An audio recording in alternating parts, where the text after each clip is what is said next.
Cahaya lampu kristal raksasa yang menggantung di tengah aula hotel mewah itu memantulkan kilauan menyilaukan ke seluruh penjuru ruangan yang dipenuhi ribuan mawar putih impor. Suasana megah ini seharusnya menjadi simbol kebahagiaan sempurna bagi setiap pasangan pengantin yang melangkah di atas karpet merah tebal. Namun bagi Alina, suasana gemerlap ini terasa sangat dingin dan hampa seperti sebuah panggung sandiwara yang dirancang khusus untuk memenjarakannya. Ia berdiri dengan gaun pengantin sutra yang indah, namun tatapan matanya tetap tenang dan tajam. Mengamati lautan tamu undangan bergengsi yang memancarkan aura arogansi serta pandangan merendahkan dari keluarga besar suaminya. Budi sang mempelai pria berdiri tepat di samping Alina dengan setelan jas mahal yang dipesan khusus dari desainer ternama luar negeri untuk acara malam ini. Wajahnya memang tampan dan postur tubuhnya tegap, namun ada kegelisahan yang sangat jelas terpancar dari cara ia terus menundukkan kepala dan menghindari kontak mata. Tangan pria itu bahkan terasa sedikit gemetar saat menggenggam jari jemari. Alina menunjukkan kelemahan mental dan ketidakmampuannya untuk mengambil sikap sebagai seorang suami pelindung. Alina menyadari betul bahwa pria yang baru saja mengucap janji suci ini hanyalah boneka tak berdaya di bawah kendali penuh ibunya. Suara ketukan gelas kaca yang berdenting nyaring tiba memecah alunan musik klasik yang sedari tadi, mengiringi jalannya pesta pernikahan mewah keluarga konglomerat Citra ini. Semua mata tamu undangan seketika tertuju ke arah panggung utama, tempat berdirinya seorang wanita paruh baya, dengan penampilan sangat mencolok dan penuh wibawa buatan.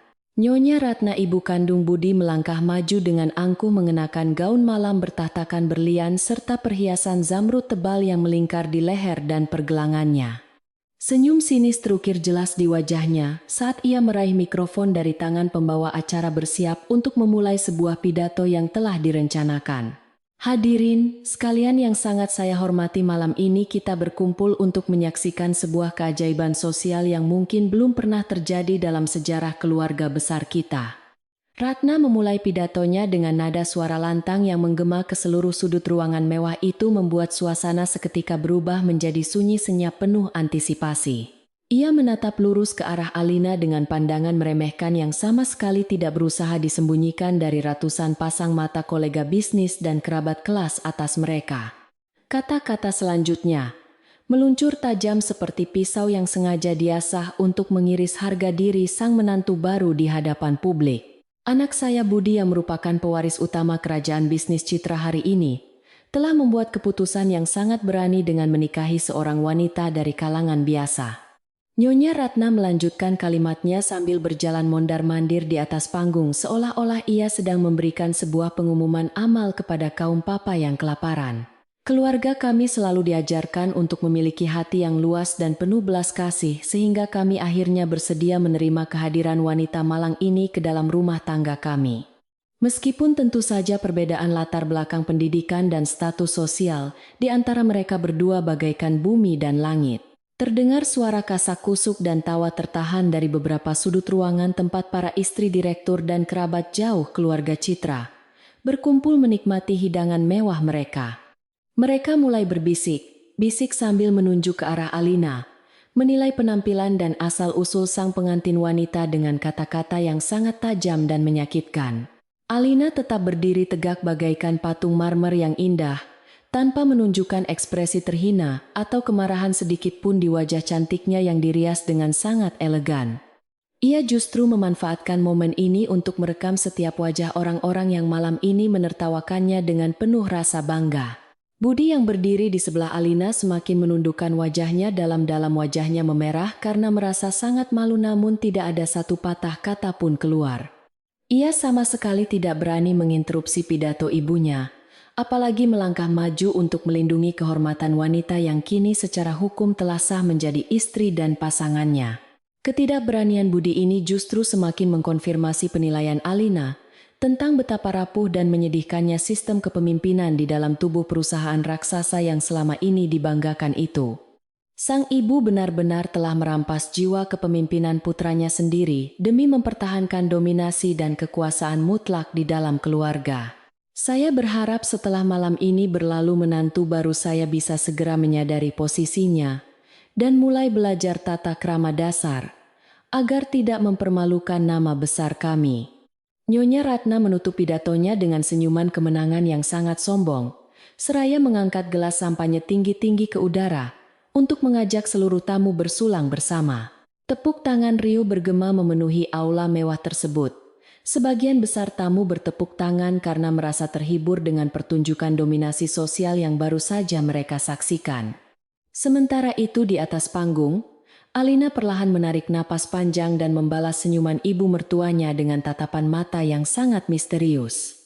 Mata tajam Alina menyimpan ribuan rahasia kelam yang tidak akan pernah bisa ditebak oleh siapapun di dalam ruangan pesta megah yang penuh kesombongan ini. Nyonya Ratna mungkin berpikir bahwa ia telah berhasil menghancurkan mental seorang gadis miskin yang mencoba panjat sosial melalui pernikahan dengan putra mahkota kerajaan bisnisnya.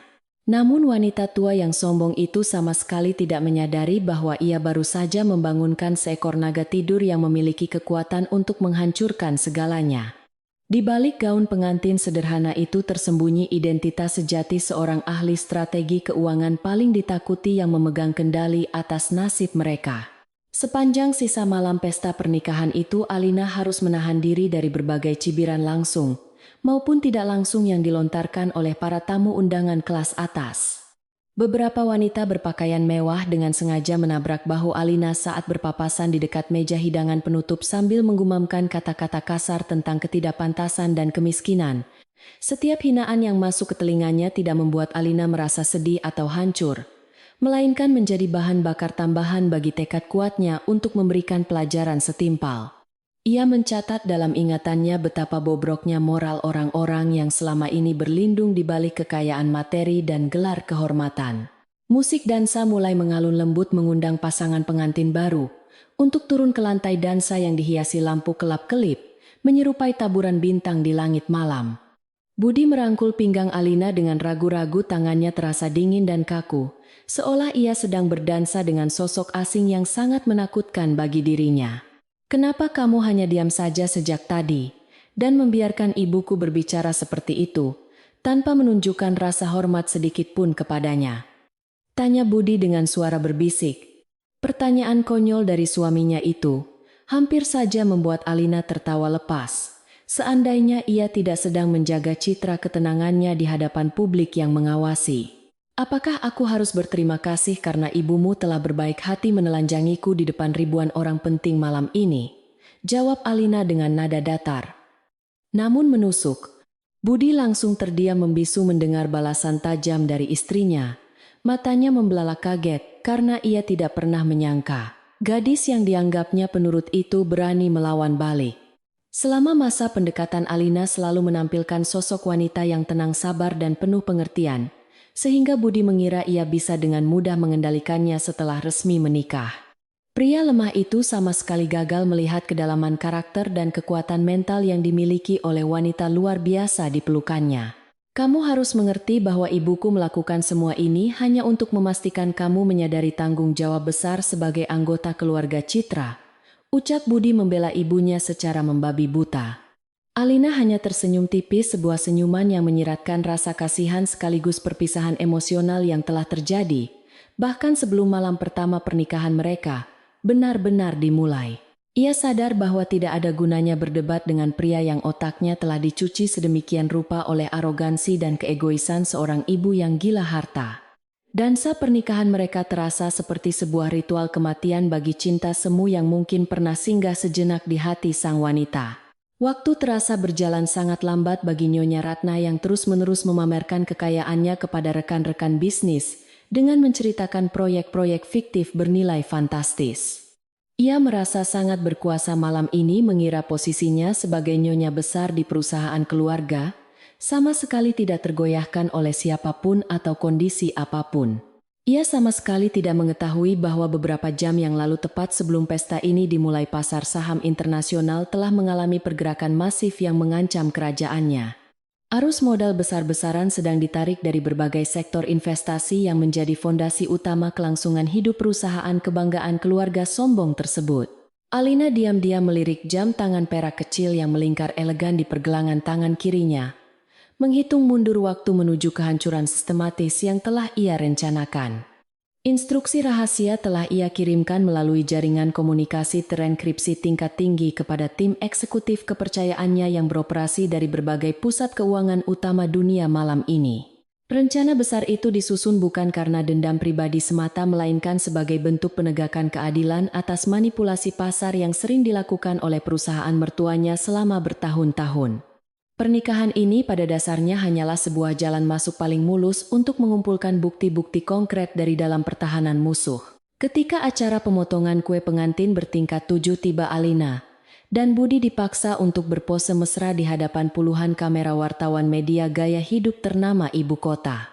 Nyonya Ratna berdiri tepat di belakang mereka memberikan instruksi gaya dengan suara keras agar hasil fotonya terlihat sempurna dan layak dimuat di halaman depan majalah. Lihatlah betapa beruntungnya gadis miskin itu bisa berdiri di sini menikmati fasilitas mewah yang tidak akan pernah bisa dibeli dengan gaji seumur hidupnya, kata Nyonya Ratna. Alina mengiris kue itu dengan tenang memotong simbol kemanisan pernikahan mereka tepat di tengah-tengah seperti memutus ikatan takdir mereka selamanya. Para pelayan hotel mulai membagikan potongan kue mewah tersebut kepada tamu-tamu penting VIP yang duduk di deretan meja paling depan dekat dengan area panggung. Di antara para tamu tersebut duduk seorang direktur bank terkemuka yang sedari tadi terus-menerus menatap layar ponsel pintarnya dengan ekspresi wajah sangat tegang. Direktur itu kemudian beranjak dari tempat duduknya dengan tergesa-gesa menghampiri Nyonya Ratna dan membisikkan sesuatu ke telinga wanita tua yang sedang asyik tertawa lepas. Senyuman Nyonya Ratna seketika memudar berganti dengan kerutan kebingungan di dahinya. Namun ia segera menutupi kepanikannya dengan menenggak segelas sampannya hingga habis. Alina menangkap setiap perubahan kecil pada bahasa tubuh ibu mertuanya dari sudut matanya, dan ia tahu persis apa isi pesan yang baru saja disampaikan tadi. Itu hanyalah gelombang kejutan pertama dari serangkaian badai finansial dahsyat yang akan segera menghantam dan menghancurkan seluruh fondasi kesombongan yang dibangun di atas penderitaan orang lain. Ketenangan batin Alina saat ini bersumber dari fakta bahwa ia memegang kendali penuh atas papan catur kehidupan di mana Nyonya Ratna hanyalah pion yang tidak berdaya. Ia menikmati setiap detik penderitaan tak kasat mata, yang mulai merayapi pikiran wanita kejam yang telah mempermalukannya malam ini. Pesta akhirnya beranjak menuju penghujung acara ketika sebagian besar tamu undangan mulai berpamitan untuk pulang meninggalkan aula hotel yang kini dipenuhi lautan sampah bunga layu. Budi terlihat sangat kelelahan secara fisik maupun mental, dasinya sudah dilonggarkan dan jas mahalnya tersampir asal-asalan di bahunya tanpa memperdulikan penampilannya lagi sekarang. Ia menatap Alina dengan pandangan kosong, tidak ada gairah cinta atau kebahagiaan yang tersisa di matanya, melainkan hanya kepatuhan seorang budak terhadap rutinitas yang diwajibkan. Kita harus segera kembali ke rumah utama karena ibu ingin membicarakan sesuatu yang sangat penting malam ini. Ucap pria itu datar. Mendengar permintaan suaminya itu, Alina sama sekali tidak merasa terkejut karena ia sudah memprediksi langkah selanjutnya yang akan diambil oleh wanita licik seperti Nyonya Ratna. Tentu saja mari kita dengarkan apalagi titah penting yang harus dipatuhi oleh anggota baru di kerajaan megah ibumu ini. Sahut Alina dengan suara tenang. Budi tampak sedikit terkejut mendengar nada sarkasme yang begitu halus namun mematikan dari mulut istrinya. Tetapi ia terlalu lelah untuk membalas atau memicu perdebatan baru. Mereka berdua pun berjalan beriringan meninggalkan aula hotel mewah tersebut masuk ke dalam mobil limusin hitam panjang yang telah menunggu di lobi. Di dalam mobil limusin yang kedap suara itu, keheningan malam terasa sangat mencekam mengalahkan deru mesin kendaraan mewah yang melaju kencang membelah jalanan sepi ibu kota. Alina memalingkan wajahnya ke arah jendela kaca menatap kelap-kelip lampu kota yang terlihat kabur, karena tetesan embun yang mulai menempel di permukaan kaca mobil. Pikirannya melayang pada seluruh perjalanan panjang yang telah ia tempuh untuk mencapai titik ini, pengorbanan keringat dan air mata untuk membangun kerajaannya sendiri dari nol. Ia berjanji pada dirinya sendiri bahwa tidak ada seorang pun di dunia ini yang boleh injak-injak martabatnya tanpa menerima balasan setimpal. Budi yang duduk berjarak cukup jauh di kursi seberang terus menggosok-gosokkan kedua telapak tangannya, seolah berusaha mencari kehangatan di tengah udara dingin dalam mobil. Pria itu sesekali mencuri pandang ke arah Alina, berharap menemukan sedikit ketakutan atau kegugupan di wajah istrinya menghadapi malam pertama di kediaman utama keluarga Citra. Namun yang ia lihat hanyalah profil samping wajah seorang wanita tangguh yang memancarkan aura otoritas dan kekuatan absolut jauh melebihi dominasi ibunya yang selama ini ditakuti. Pada detik itulah Budi tanpa sadar merasakan sebersih penyesalan samar, karena menyadari ia mungkin telah menikahi sosok yang salah. Gerbang besi raksasa dengan ukiran lambang keluarga Citra perlahan terbuka secara otomatis menyambut kedatangan mobil limusin hitam yang membawa pengantin baru ini memasuki area perumahan. Sebuah rumah mewah berarsitektur klasik Eropa yang lebih pantas disebut sebagai istana berdiri angkuh di ujung jalan masuk utama dikelilingi taman luas yang sangat terawat. Nyonya Ratna ternyata sudah tiba lebih dulu, dan mobilnya terparkir rapi di garasi utama menandakan bahwa wanita itu telah bersiap menyambut mangsa barunya malam ini. Alina melangkah turun dari mobil dengan anggun merapikan gaun pengantinnya yang sedikit kusut, bersiap menghadapi babak selanjutnya dari sandiwara ini.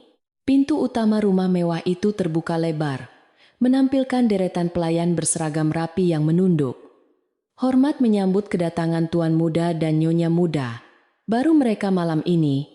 Namun tidak ada senyuman ramah dari Nyonya Ratna yang berdiri menanti di puncak tangga marmer besar dengan tangan terlipat angkuh di depan dada bidangnya. Bawa istrimu langsung ke ruang kerja utama keluarga di lantai 2 sekarang juga karena ada dokumen sangat penting yang harus segera diselesaikan, perintah wanita itu tegas. Alina melirik tajam ke arah Budi yang hanya mengangguk patuh. Lalu ia tersenyum sinis menyadari bahwa permainan sesungguhnya baru saja dimulai. Langkah kaki Alina menggema pelan di atas anak tangga marmer yang dingin menyusuri lorong panjang menuju ruang kerja utama keluarga Citra malam itu. Suasana rumah mewah ini terasa sangat kaku dan membeku seolah-olah setiap sudut ruangan dirancang untuk mengintimidasi siapa saja yang berani melangkah masuk. Budi berjalan mengekor di belakangnya dengan langkah. Gontai wajahnya tertunduk lesu tanpa berani menatap punggung istrinya yang berdiri tegak penuh wibawa dan keberanian murni. Nyonya Ratna sudah duduk manis di kursi kulit. Kebesarannya menanti kedatangan menantu perempuannya dengan senyuman kemenangan yang sangat memuakkan bagi siapapun yang melihatnya. Di atas meja kayu jati yang besar dan kokoh itu tergeletak sebuah map hitam tebal yang sengaja disiapkan untuk menghancurkan masa depan seorang wanita. Alina melangkah masuk dengan tenang tanpa sedikit pun menunjukkan keraguan lalu mengambil tempat duduk tepat di hadapan wanita tua yang penuh kesombongan tersebut. Malam pertama yang seharusnya dipenuhi dengan romansa dan janji suci pernikahan kini telah berubah menjadi sebuah arena pertempuran hukum yang sangat kejam dan tidak bermoral. Nyonya Ratna menatap tajam ke arah mata Alina mencoba mencari celah ketakutan. Namun ia hanya menemukan dinding baja pertahanan mental yang sangat kokoh. Kamu pasti sudah bisa menebak apa isi dari dokumen perjanjian pranikah yang ada di dalam map hitam tersebut sebelum kamu bermimpi terlalu jauh malam ini. Nyonya Ratna membuka percakapan dengan nada suara yang sangat merendahkan seolah ia sedang berbicara dengan seorang pengemis jalanan yang meminta sedekah di depan rumahnya. Dokumen ini dibuat khusus untuk memastikan bahwa gadis miskin sepertimu tidak akan pernah bisa menyentuh sepeser pun harta kekayaan keluarga Citra jika terjadi perceraian nanti. Tanda tangani kertas itu sekarang juga agar aku bisa tidur nyenyak mengetahui bahwa aset berharga keluargaku aman dari tangan parasit, sepertimu selamanya. Alina tidak segera menjawab hinaan tersebut, melainkan perlahan membuka map hitam itu dan membalik setiap halaman dokumen hukum dengan gerakan yang sangat elegan. Matanya menyapu setiap deretan kalimat penuh jebakan yang disusun oleh pengacara keluarga suaminya dengan tingkat ketelitian yang luar biasa tajam bagaikan pisau bedah. Semua klausul di dalam kertas ini memang dirancang untuk melucuti hak-hak dasarnya sebagai seorang istri yang sah secara hukum negara maupun hukum agama. Budi yang berdiri di sudut ruangan hanya bisa menelan ludah dengan susah payah karena ia tahu betapa tidak adilnya perjanjian sepihak tersebut bagi istrinya. Mengapa kamu hanya diam saja melihat ibumu melakukan hal semacam ini di malam pernikahan? Kita tanya Alina dengan nada suara datar tanpa emosi berlebihan. Ia sengaja menantang keberanian suaminya untuk terakhir kali sekadar memastikan bahwa tidak ada lagi harapan yang tersisa dari pria pengecut yang berdiri di sana. Budi terkejut mendengar pertanyaan langsung itu, namun ia kembali menundukkan wajahnya dalam tidak berani menentang tatapan tajam ibunya yang seakan siap menerkamnya kapan saja. Aku minta maaf tetapi ini adalah tradisi keluarga kami yang harus selalu dipatuhi demi keamanan bersama, jawab pria itu dengan suara gemetar. Jawaban memalukan dari suaminya itu mengakhiri segala bentuk rasa hormat yang mungkin pernah Alina miliki terhadap sosok pria yang baru saja dinikahinya hari ini. Nyonya Ratna tertawa sumbang mendengar jawaban putranya, merasa sangat puas karena ia telah berhasil mempertahankan kendali mutlak atas pikiran dan tindakan anak kandungnya sendiri. Jangan membuang-buang waktu berhargaku dengan drama murahan ini dan segeralah tanda tangani dokumen itu sebelum kesabaranku benar-benar habis malam ini, bentak Nyonya Ratna. Ia menyodorkan sebuah pena emas mahal ke arah Alina dengan gerakan kasar, seolah-olah ia sedang memerintah seorang pelayan rendahan di rumahnya. Namun apa yang terjadi selanjutnya sungguh di luar dugaan Nyonya Ratna yang mengira menantu perempuannya akan menangis tersedu-sedu atau memohon belas kasihan kepadanya.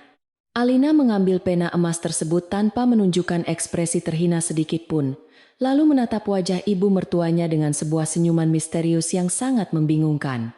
Anda mungkin berpikir bahwa dokumen ini dirancang untuk melindungi seluruh kekayaan keluarga Anda dari jangkauan tangan saya yang dianggap miskin ini, ucap Alina pelan. Ia berbicara dengan nada yang begitu tenang, namun memancarkan aura dominasi psikologis, yang membuat Nyonya Ratna secara tidak sadar merasa terancam untuk sesaat. Tetapi Nyonya Ratna yang malang, tahukah Anda bahwa tanda tangan saya di atas kertas ini justru akan menjadi mimpi buruk terbesar bagi keluarga Anda? Alina melanjutkan kalimatnya seraya menorehkan tanda tangannya yang tegas dan penuh percaya diri di atas setiap lembar dokumen hukum tersebut tanpa ragu sedikit pun. Klausul pemisahan harta ini akan memastikan bahwa Anda dan putra kesayangan Anda tidak akan pernah bisa menyentuh 1 sen pun dari aset pribadi saya. Tentu saja, wanita tua yang angkuh itu tidak memahami makna tersirat dari ucapan Alina dan hanya menganggapnya sebagai gertakan kosong dari orang yang kalah. Bagus sekali anak pintar, karena sekarang status miskinmu telah diresmikan secara hukum dan kamu tidak akan bisa memanfaatkan nama besar keluarga kami untuk memeras.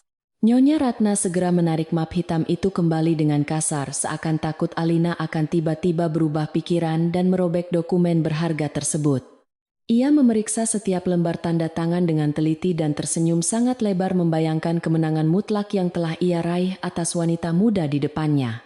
Sekarang kembalilah ke kamarmu dan mulailah belajar bagaimana caranya melayani suamimu dengan baik, layaknya seorang istri yang tahu di mana letak posisi sosialnya.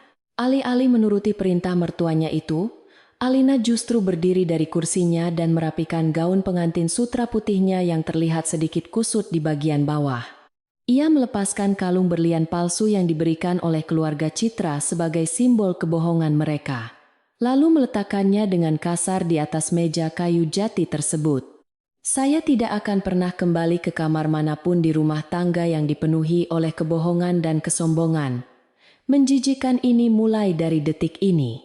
Pernikahan ini secara resmi sudah berakhir bahkan sebelum fajar menyingsing karena saya menolak untuk hidup bersama dengan seorang pria pengecut bermental budak. Budi tersentak kaget mendengar pernyataan istrinya, matanya terbelalak lebar tidak percaya dengan apa yang baru saja diucapkan oleh wanita yang selama ini dianggapnya lemah. Apa maksudmu berbicara seperti itu di hadapan ibuku? Dan kamu tidak bisa pergi begitu saja setelah kita resmi menjadi suami istri, teriak pria itu. Budi mencoba melangkah maju untuk menahan lengan Alina, namun tatapan tajam dan dingin dari mata wanita itu seketika membuat seluruh tubuhnya membeku ketakutan. Jangan berani menyentuhku dengan tangan kotor yang sama sekali tidak memiliki nyali untuk melindungi kehormatan istrimu sendiri, desis Alina dengan nada penuh ancaman. Nyonya Ratna menggebrak meja dengan sangat keras, wajahnya memerah menahan amarah yang meledak-ledak karena merasa otoritas mutlaknya baru saja diinjak-injak secara terang-terangan. Biarkan saja perempuan miskin ini pergi malam ini juga, karena dia akan segera berlutut memohon untuk kembali ke rumah ini. Esok hari, teriaknya. Nyonya Ratna sangat yakin bahwa tanpa perlindungan finansial dari keluarga Citra, wanita malang ini pasti akan mati kelaparan di jalanan ibu kota yang sangat kejam. Ia tidak tahu bahwa orang yang baru saja diusirnya adalah pemimpin tertinggi dari perusahaan raksasa yang selama ini ia sembah dengan penuh hormat. Tanpa menoleh lagi ke belakang, Alina berjalan keluar dari ruang kerja yang pengap oleh kesombongan itu menuju kamar tamu yang sempat menjadi tempat istirahatnya. Ia menarik sebuah koper hitam kecil yang sengaja tidak pernah ia bongkar isinya karena ia memang sudah memprediksi bahwa malam ini akan segera tiba. Gaun pengantin mewah yang masih melekat di tubuhnya, segera ia ganti dengan setelan jas kerja, berwarna gelap yang elegan, dan memancarkan aura seorang eksekutif. Kini tidak ada lagi jejak pengantin wanita yang rapuh dan miskin, melainkan sosok predator dunia bisnis yang siap untuk memulai serangan balasan mematikan. Langkah mantap sepatu hak tingginya terdengar menggema di sepanjang lorong marmer yang sepi mengiris keheningan malam yang menyelimuti kediaman mewah keluarga penguasa perusahaan Citra. Beberapa pelayan yang sedang membersihkan debu di ruang tamu utama terhenti dari pekerjaan mereka dan menatap bingung melihat penampilan menantu baru majikan mereka tersebut. Tidak ada yang berani menghentikan langkah Alina karena aura dingin yang memancar dari sorot matanya mampu membuat nyali siapa saja menciut dalam sekejap mata. Ia melewati pintu utama dengan sangat anggun, tanpa sedikit pun menoleh ke belakang, seolah meninggalkan masa lalu yang gelap dan tidak berarti lagi. Udara malam yang sangat dingin segera menyapu wajah cantiknya begitu ia melangkah keluar dari gerbang rumah mewah yang selama ini menjadi simbol penjara tersebut. Sebuah mobil mewah berwarna hitam gelap dengan plat nomor rahasia tiba-tiba muncul entah dari mana dan berhenti tepat di depan kaki jenjangnya. Seorang pria berjas rapi yang berperan sebagai sopir pribadi sekaligus pengawal kepercayaannya segera melompat turun dari kursi kemudi, lalu membuka pintu penumpang belakang dengan sigap. "Selamat malam Nona Alina dan selamat datang kembali ke dunia nyata," sapa sang pengawal dengan penuh hormat, sambil menundukkan kepalanya dalam-dalam di hadapannya. Alina membalas sapaan itu dengan anggukan kecil sebelum masuk ke dalam kabin mobil yang terasa sangat nyaman dan jauh lebih hangat dari rumah suaminya. Laporan keuangan terbaru dari kelompok investasi musuh kita sudah masuk ke sistem utama dan mereka mulai menyadari pergerakan aneh di pasar saham hari ini. Sang pengawal yang merangkap sebagai asisten pribadinya itu memberikan sebuah tablet komputer canggih yang menampilkan grafik merah merosot tajam, menghancurkan fondasi ekonomi perusahaan Citra. Biarkan mereka panik malam ini karena besok pagi mereka akan mengetahui arti sebenarnya dari penderitaan dan penyesalan mendalam, jawab Alina sambil tersenyum sangat tipis. Mobil hitam pekat itu melaju kencang meninggalkan kawasan elit perumahan keluarga Citra, menembus gelapnya malam menuju pusat kota bisnis yang tidak pernah tidur selamanya. Di dalam rumah mewah yang baru saja ditinggalkan, Budi masih berdiri mematung di tengah ruang kerja memandangi pintu yang telah tertutup rapat oleh kepergian Alina. Rasa bersalah mulai merayapi relung hatinya bercampur dengan ketakutan yang tidak bisa dijelaskan setiap kali ia mengingat kilatan mata penuh kebencian dari istri sahnya tadi. Ia mulai menyadari bahwa ada sesuatu yang sangat salah dengan keputusan ibunya malam ini, tetapi akalnya terlalu lemah untuk memproses bahaya yang mengancam. Biarkan saja dia pergi dan jangan pernah berpikir untuk mengejarnya, karena gadis miskin itu pasti akan merengek meminta kembali besok siang, ucap Nyonya Ratna. Wanita tua itu menuangkan segelas anggur merah mahal ke dalam gelas kristalnya, mencoba merayakan kemenangannya atas penandatanganan perjanjian pranikah yang sangat menguntungkan pihak keluarganya. Ia tidak tahu bahwa dokumen yang kini ia peluk erat-erat itu sebenarnya adalah pedang bermata dua yang telah memotong aksesnya sendiri menuju keselamatan. Keangkuhannya telah membutakan mata batinnya dari tanda-tanda kehancuran yang kini sedang bergerak cepat melahap seluruh aset kekayaan yang sangat ia banggakan selama ini. Sementara itu di sebuah gedung pencakar langit tertinggi di pusat kota, lampu ruangan di lantai eksekutif tiba-tiba menyala terang benderang memecah gelapnya malam. Ruangan luas yang dilengkapi dengan sistem keamanan tingkat militer tersebut adalah markas komando dari sebuah firma investasi raksasa yang bernama A Capital malam ini. Beberapa pialang saham profesional yang mengenakan kemeja putih rapi tampak sibuk mengetik instruksi kompleks di atas keyboard komputer mereka dengan kecepatan yang sangat luar biasa. Mereka sedang bekerja lembur untuk mengeksekusi sebuah perintah rahasia yang baru saja dikeluarkan oleh pimpinan tertinggi mereka beberapa menit yang lalu secara langsung. Pintu lift utama terbuka dengan suara dentingan halus, dan sosok Alina melangkah keluar menuju ruangan operasional besar tersebut diiringi tatapan hormat dari seluruh staf. Selamat datang kembali Nyonya Presiden, ucap manajer investasi senior yang langsung berdiri dari kursinya untuk menyambut kedatangan pemimpin revolusioner yang sangat mereka hormati tersebut. Kami telah berhasil membekukan akses kredit dari 3 bank internasional utama yang selama ini menjadi penyokong dana darurat bagi kelangsungan operasional raksasa perusahaan Citra. Laporan itu disampaikan dengan nada bangga, karena mereka tahu betapa pentingnya misi ini bagi bos besar yang baru saja mengalami penghinaan malam ini. Kerja bagus dan pastikan kalian terus memantau pergerakan saham mereka di pasar Asia hingga bel pembukaan perdagangan berbunyi keras esok pagi. Puji Alina singkat. Ia berjalan menuju ruangan kantor pribadinya yang dibatasi oleh dinding kaca transparan yang memperlihatkan pemandangan gemerlap lampu malam dari jutaan penduduk kota metropolitan ini. Di atas meja kerjanya yang luas telah tersusun rapi, berbagai dokumen analisis risiko dan strategi, pengambil alihan paksa yang telah ia rancang selama 6 bulan terakhir. Pernikahan ini hanyalah kepingan terakhir dari teka-teki besar yang sengaja ia mainkan untuk menghancurkan musuh utamanya dari dalam pertahanan mereka sendiri. Alina duduk bersandar di kursi kerjanya yang sangat nyaman sambil memutar-mutar pena mahalnya di sela-sela jari tangannya yang jenjang dan terlihat lentik. Ingatannya kembali melayang pada malam pertama pertemuannya dengan Budi di sebuah acara lelang amal yang diselenggarakan oleh para pengusaha muda kota beberapa waktu lalu. Pria itu terlihat begitu tulus dan menjanjikan sebuah kehidupan yang tenang. Namun kenyataannya ia hanyalah pion lemah yang dikendalikan oleh keserakahan ibunya yang keji. Tirai panggung sandiwara kini telah jatuh sepenuhnya. Dan saatnya bagi Alina untuk bertindak sebagai sutradara kejam yang akan menyiksa para aktor bodoh itu. Sebuah notifikasi berbunyi dari ponsel pribadinya menandakan pesan masuk dari sebuah nomor rahasia yang ia sewa khusus untuk memantau pergerakan musuh di dalam rumah. Pesan itu berisi laporan pandangan mata dari salah satu pelayan rumah tangga yang diam-diam telah ia bayar mahal untuk menjadi mata-matanya. Nyonya Ratna tampaknya sedang tertidur lelap setelah meminum banyak anggur merah, sementara Tuan Muda Budi masih duduk melamun di ruang tamu bawah lapor pesan itu. Alina tersenyum dingin membaca pesan singkat tersebut, merasa kasihan sekaligus jijik terhadap nasib 2 manusia malang yang sebentar lagi akan kehilangan segalanya selamanya. Malam ini adalah malam penentuan yang akan dicatat dalam sejarah sebagai hari kehancuran dinasti bisnis yang dibangun di atas dasar kelicikan dan penipuan panjang. Alina mematikan layar ponselnya lalu mengalihkan pandangannya keluar jendela.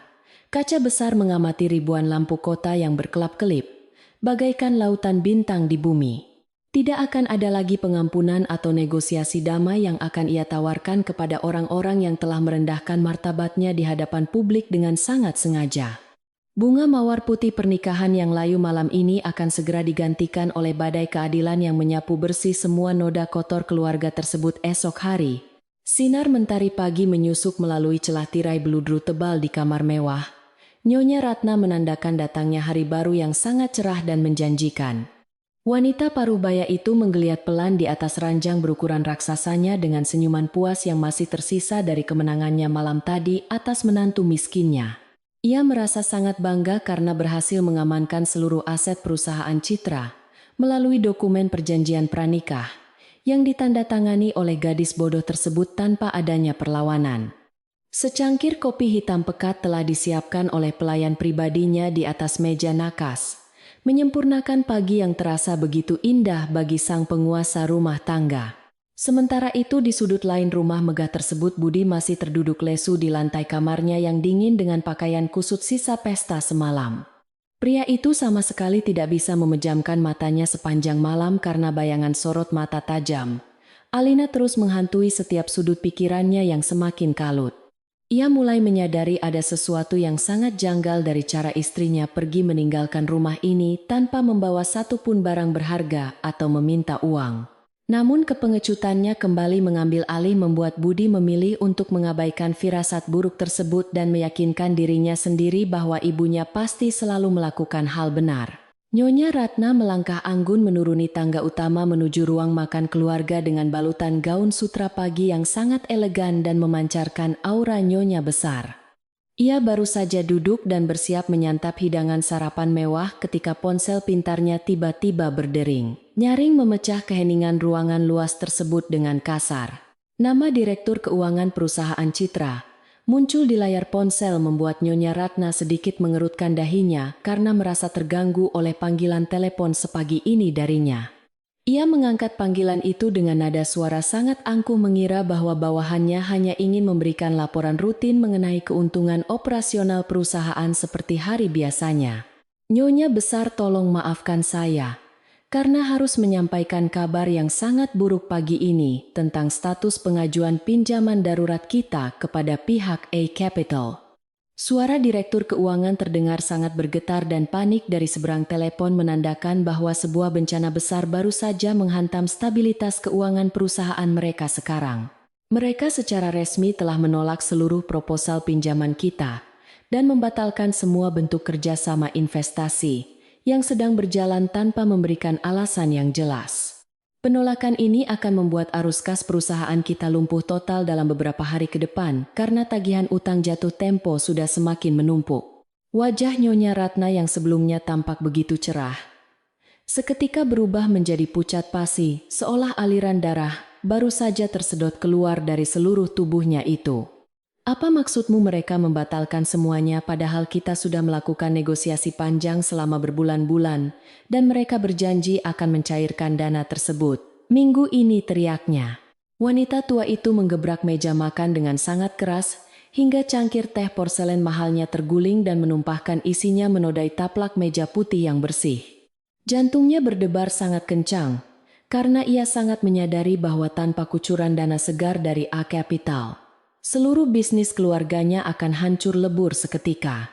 Sementara kepanikan mulai melanda kediaman keluarga Citra, suasana yang sangat berbeda terjadi di lantai paling atas menara perkantoran A Capital di pusat kota ibu kota. Ruangan presiden direktur yang sangat luas dan mewah itu didominasi oleh perabotan modern minimalis yang memancarkan aura kekuasaan mutlak dari penghuninya yang sangat ditakuti. Alina duduk tegak di balik meja kerja kaca raksasanya, dengan penampilan yang sama sekali tidak menyerupai gadis malang yang dihina di pesta pernikahan semalam. Ia mengenakan setelan jas desainer berwarna abu-abu gelap, yang menonjolkan bentuk tubuhnya yang proporsional sekaligus memberikan kesan otoritatif yang luar biasa kuat baginya. Beberapa layar monitor raksasa di dinding ruangan tersebut terus menampilkan grafik pergerakan saham global yang berkedip-kedip merah menyala, menandakan kejatuhan fatal perusahaan target.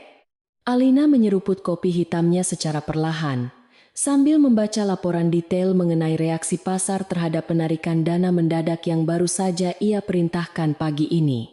Rambut panjangnya yang semalam disanggul rapi, kini dibiarkan tergerai bebas menutupi sebagian bahunya, menambah pesona misterius dari sosok wanita paling berkuasa di ruangan itu.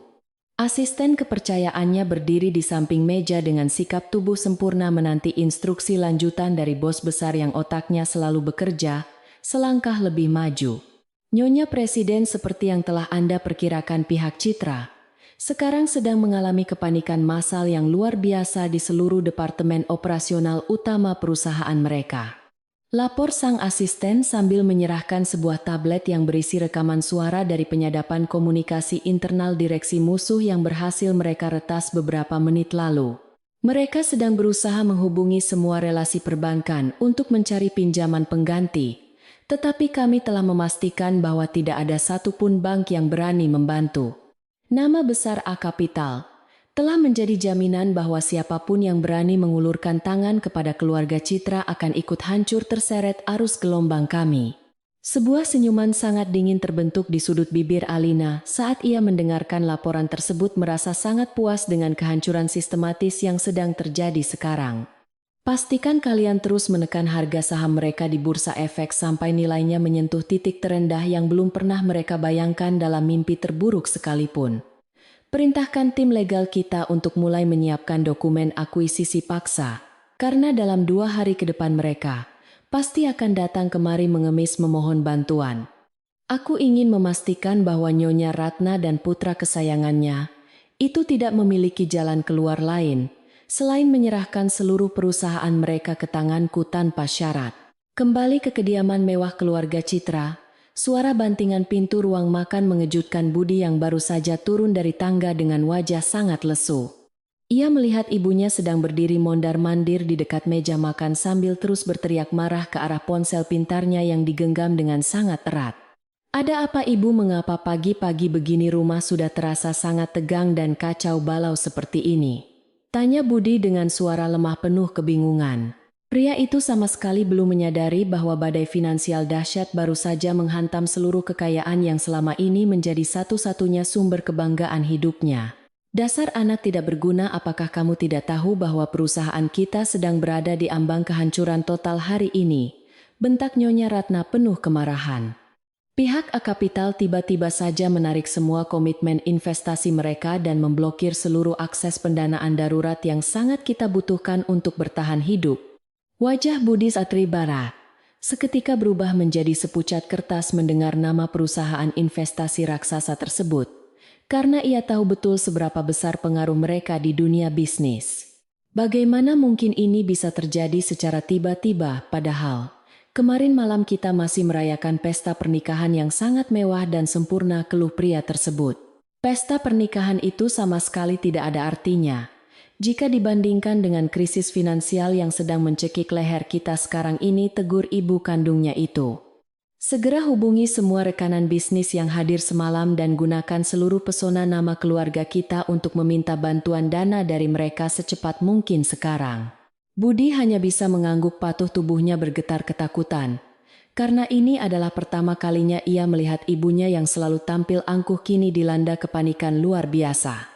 Ia menyadari bahwa kekuasaan absolut ibunya mulai goyah, dan ia tidak memiliki kapasitas sedikit pun untuk menyelamatkan perusahaan warisan dari jurang kehancuran itu.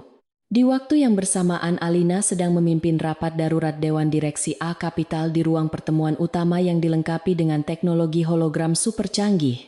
Duduk di kursi pimpinan utama, wanita itu memancarkan karisma seorang jenderal perang yang siap membantai seluruh musuhnya tanpa sisa sedikit pun di medan pertempuran. "Target kita hari ini adalah melumpuhkan seluruh rantai pasokan bahan baku perusahaan Citra dengan memutus jalur distribusi mitra dagang utama mereka. Mulai siang ini," suaranya terdengar sangat tegas dan presisi, bergema di seluruh ruangan menginstruksikan para eksekutif senior yang mendengarkan dengan penuh kekaguman dan ketaatan mutlak padanya. Salah satu direktur operasional segera memproyeksikan data grafik kerugian yang akan diderita oleh pihak musuh akibat serangan finansial beruntun yang baru saja dilancarkan tersebut. "Nyonya Presiden, jika kita menerapkan strategi agresif ini, mereka tidak akan mampu membayar gaji karyawan pada akhir bulan dan ancaman kebangkrutan akan segera terjadi." Laporan itu membuktikan betapa rentannya fondasi kerajaan bisnis yang selama ini selalu dibanggakan oleh Nyonya Ratna di setiap kesempatan acara sosial kelas atas ibu kota. Alina menganggukkan kepalanya, pelan senyum tipis kembali menghiasi wajahnya karena inilah tepatnya skenario yang telah ia persiapkan sejak ia dipaksa masuk ke keluarga itu. Pernikahannya dengan Budi memang sengaja dirancang sebagai sebuah instrumen pengumpulan intelijen paling efektif untuk menghancurkan musuh yang telah lama melakukan manipulasi pasar sangat kotor. Selama 6 bulan masa pendekatan, Alina menyamar sebagai gadis sederhana yang lugu untuk memetakan seluruh jaringan kelemahan struktural yang disembunyikan rapat oleh perusahaan Citra. Nyonya Ratna yang terlalu buta oleh arogansi kelas sosialnya gagal melihat bahwa gadis malang yang ia hina hanyalah ilusi yang diciptakan seorang jenius keuangan. Kini sang ilusionis telah membuka tirai panggung utama dan menunjukkan realitas mengerikan yang akan mengakhiri masa kejayaan dinasti palsu tersebut untuk selama-lamanya sekarang. Sore hari itu, kediaman Citra benar-benar berubah menjadi zona perang psikologis yang dipenuhi dengan suara teriakan frustrasi dan keputusasaan dari ibu dan anak. Nyonya Ratna telah menelepon puluhan kolega bisnis yang semalam masih bersulang memuji kecerdasannya. Namun kini tidak ada satupun dari mereka yang bersedia membantu. Mereka semua beralasan bahwa kondisi pasar sedang tidak stabil, dan mereka tidak ingin mengambil risiko dengan memberikan pinjaman kepada perusahaan yang sedang tenggelam cepat. Penolakan demi penolakan itu menggerogoti sisa-sisa harga diri Nyonya Ratna, membuatnya menyadari bahwa persahabatan di dunia bisnis hanyalah fata morgana yang sangat menyesatkan belaka. "Ibu, apakah kita benar-benar akan bangkrut karena aku mendengar desas-desus bahwa saham kita sudah anjlok hampir setengahnya sejak pembukaan bursa pagi tadi?" Budi bertanya dengan suara serak. Tenggorokannya terasa kering karena ketakutan yang luar biasa. Membayangkan dirinya harus jatuh miskin dan kehilangan semua fasilitas kemewahan ini. Nyonya Ratna menatap tajam putra tunggalnya itu. Matanya memerah karena amarah yang tidak bisa dilampiaskan kepada siapapun kecuali kepada darah dagingnya sendiri sekarang. Diamlah dan jangan membuatku semakin pusing, karena aku pasti akan menemukan cara untuk keluar dari masalah sialan ini sebelum besok pagi menjelang terang bentaknya. Di tengah kepanikan dan perdebatan sengit dengan ibunya, bayangan wajah tenang Alina saat meninggalkan rumah semalam tiba-tiba saja melintas di benak Budi kembali. Ia teringat pada kata-kata tajam istrinya mengenai dokumen pranikah yang dianggap sebagai mimpi buruk, dan entah mengapa Budi merasakan ada korelasi sangat mengerikan. Ibu di mana Alina sekarang karena dia pergi semalam dan mengatakan hal-hal aneh tentang kehancuran kita dan aku mulai merasa sangat curiga padanya. Pertanyaan Budi tersebut membuat Nyonya Ratna terdiam sesaat. Namun egonya yang terlalu besar segera menepis pemikiran bodoh bahwa seorang gadis miskin bisa menghancurkan mereka. Jangan bicara omong kosong karena perempuan rendahan itu mungkin sekarang sedang menangis kelaparan di pinggir jalan meratapi kebodohannya sendiri karena berani melawan otoritas kita. Fokuslah pada masalah nyata yang sedang kita hadapi ini, karena kita harus mencari cara untuk mendapatkan jadwal pertemuan langsung dengan pimpinan tertinggi A Capital. Aku yakin jika aku bisa berbicara empat mata dengan Presiden Direktur, mereka aku pasti bisa meyakinkannya untuk kembali menyuntikkan dana ke dalam perusahaan kita. Budi hanya menelan ludah mendengar keyakinan buta ibunya itu, karena firasatnya mengatakan bahwa musuh yang sedang mereka hadapi jauh lebih mengerikan dari bayangan mereka. Malam harinya di kantor pusat A Capital asisten pribadi, Alina kembali masuk ke dalam ruangan bosnya, membawa kabar terbaru yang sangat diantisipasi sejak pagi. Nyonya Presiden Sekretaris dari pihak perusahaan Citra baru saja menelepon puluhan kali memohon dengan sangat agar pimpinan mereka diizinkan bertemu langsung dengan Anda besok. Mereka tampaknya sudah mencapai titik keputusasaan tertinggi dan bersedia menerima syarat apapun asalkan kita bersedia membuka kembali jalur negosiasi pendanaan untuk perusahaan mereka. Alina tersenyum penuh kemenangan mendengar laporan tersebut karena mangsanya kini telah benar-benar terjebak dalam perangkap jaring laba-laba yang ia rajut dengan sempurna. Berikan mereka jadwal pertemuan lusa pagi tepat pukul 10 di ruang rapat utama kita. Dan pastikan mereka datang tepat waktu tanpa alasan keterlambatan apapun. Biarkan mereka terus merasakan siksaan batin selama 1 hari penuh esok, agar kesombongan yang tersisa dalam diri wanita tua itu hancur berkeping-keping selamanya. Asisten tersebut mengangguk mengerti lalu segera keluar dari ruangan untuk mengatur jadwal pertemuan yang pastinya akan menjadi sebuah eksekusi mematikan bagi kerajaan bisnis Citra. Alina bersandar di kursinya menatap pemandangan kota malam hari, sambil membayangkan ekspresi keterkejutan yang akan menghiasi wajah ibu mertuanya saat menyadari identitas aslinya kelak. Bagi Alina, apa yang dilakukannya saat ini bukanlah sekadar bentuk balas dendam emosional melainkan sebuah tindakan pembersihan menyeluruh terhadap parasit yang merusak ekosistem ekonomi. Perusahaan Citra telah lama terbukti sering melakukan penipuan pajak dan eksploitasi tenaga kerja dengan berlindung di balik topeng kegiatan amal yang sangat munafik tersebut. Keadilan harus ditegakkan melalui cara yang paling kejam agar orang-orang arogan seperti Nyonya Ratna mengerti bahwa kekuasaan absolut tidak akan bertahan selamanya di sini. Ia tidak akan pernah membiarkan wanita jahat itu kembali bangkit dan melukai orang tak bersalah lainnya setelah pertempuran monumental ini berakhir dengan kemenangan mutlaknya. 1 hari penuh telah berlalu membawa gelombang kehancuran awal yang sangat sistematis dan menghabisi seluruh fondasi pertahanan yang dimiliki oleh keluarga congkak penguasa Citra. Besok pagi matahari akan terbit dengan membawa sebuah kenyataan baru yang sangat menyakitkan bagi mereka yang selama ini selalu memandang rendah orang lain sekitarnya. Babak baru dari sandiwara ini akan segera dimulai, dan kali ini panggung utama sepenuhnya berada di bawah kendali sutradara jenius yang sangat tak tertandingi. Alina menutup laptopnya perlahan mempersiapkan diri untuk pertunjukan akhir yang akan menghapus nama keluarga Citra dari sejarah dunia bisnis negara ini. Untuk selama-lamanya, hari kedua setelah pesta pernikahan mewah itu berlalu dengan membawa badai kehancuran yang semakin ganas menghantam seluruh penjuru gedung kantor pusat operasional perusahaan Citra. Nyonya Ratna duduk terpaku di kursi kebesarannya menatap layar televisi yang terus-menerus menyiarkan berita buruk tentang anjloknya nilai saham keluarga mereka secara drastis. Wajah wanita parubaya yang biasanya selalu memancarkan keangkuhan absolut, kini terlihat sangat kuyu dengan lingkaran hitam pekat di bawah matanya karena kurang tidur. Ia sama sekali tidak bisa memejamkan mata semalaman memikirkan bagaimana kerajaan bisnis yang dibangun susah payah kini runtuh. Hanya dalam waktu kurang dari 48 jam. Pintu ruangan Nyonya Ratna tiba-tiba didorong terbuka dengan sangat kasar oleh Budi yang berlari masuk, membawa setumpuk dokumen pembatalan kontrak dari berbagai mitra utama. Ibu kita benar-benar sudah habis, karena seluruh pemasok bahan baku menolak mengirimkan barang mereka hari ini, dan menuntut pembayaran tunai di muka sekarang juga. Budi berteriak histeris sambil melemparkan kertas-kertas sialan tersebut ke atas meja kerja ibunya. Tangannya gemetar hebat karena ketakutan membayangkan tumpukan hutang yang menggunung tinggi. Pria lemah itu tidak pernah diajarkan bagaimana cara menghadapi krisis sebesar ini, sehingga ia hanya bisa merengek seperti anak kecil yang kehilangan mainan kesayangannya.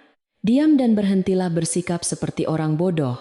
Karena kepanikanmu itu sama sekali tidak akan membantu menyelesaikan masalah finansial mematikan yang sedang mencekik leher kita sekarang.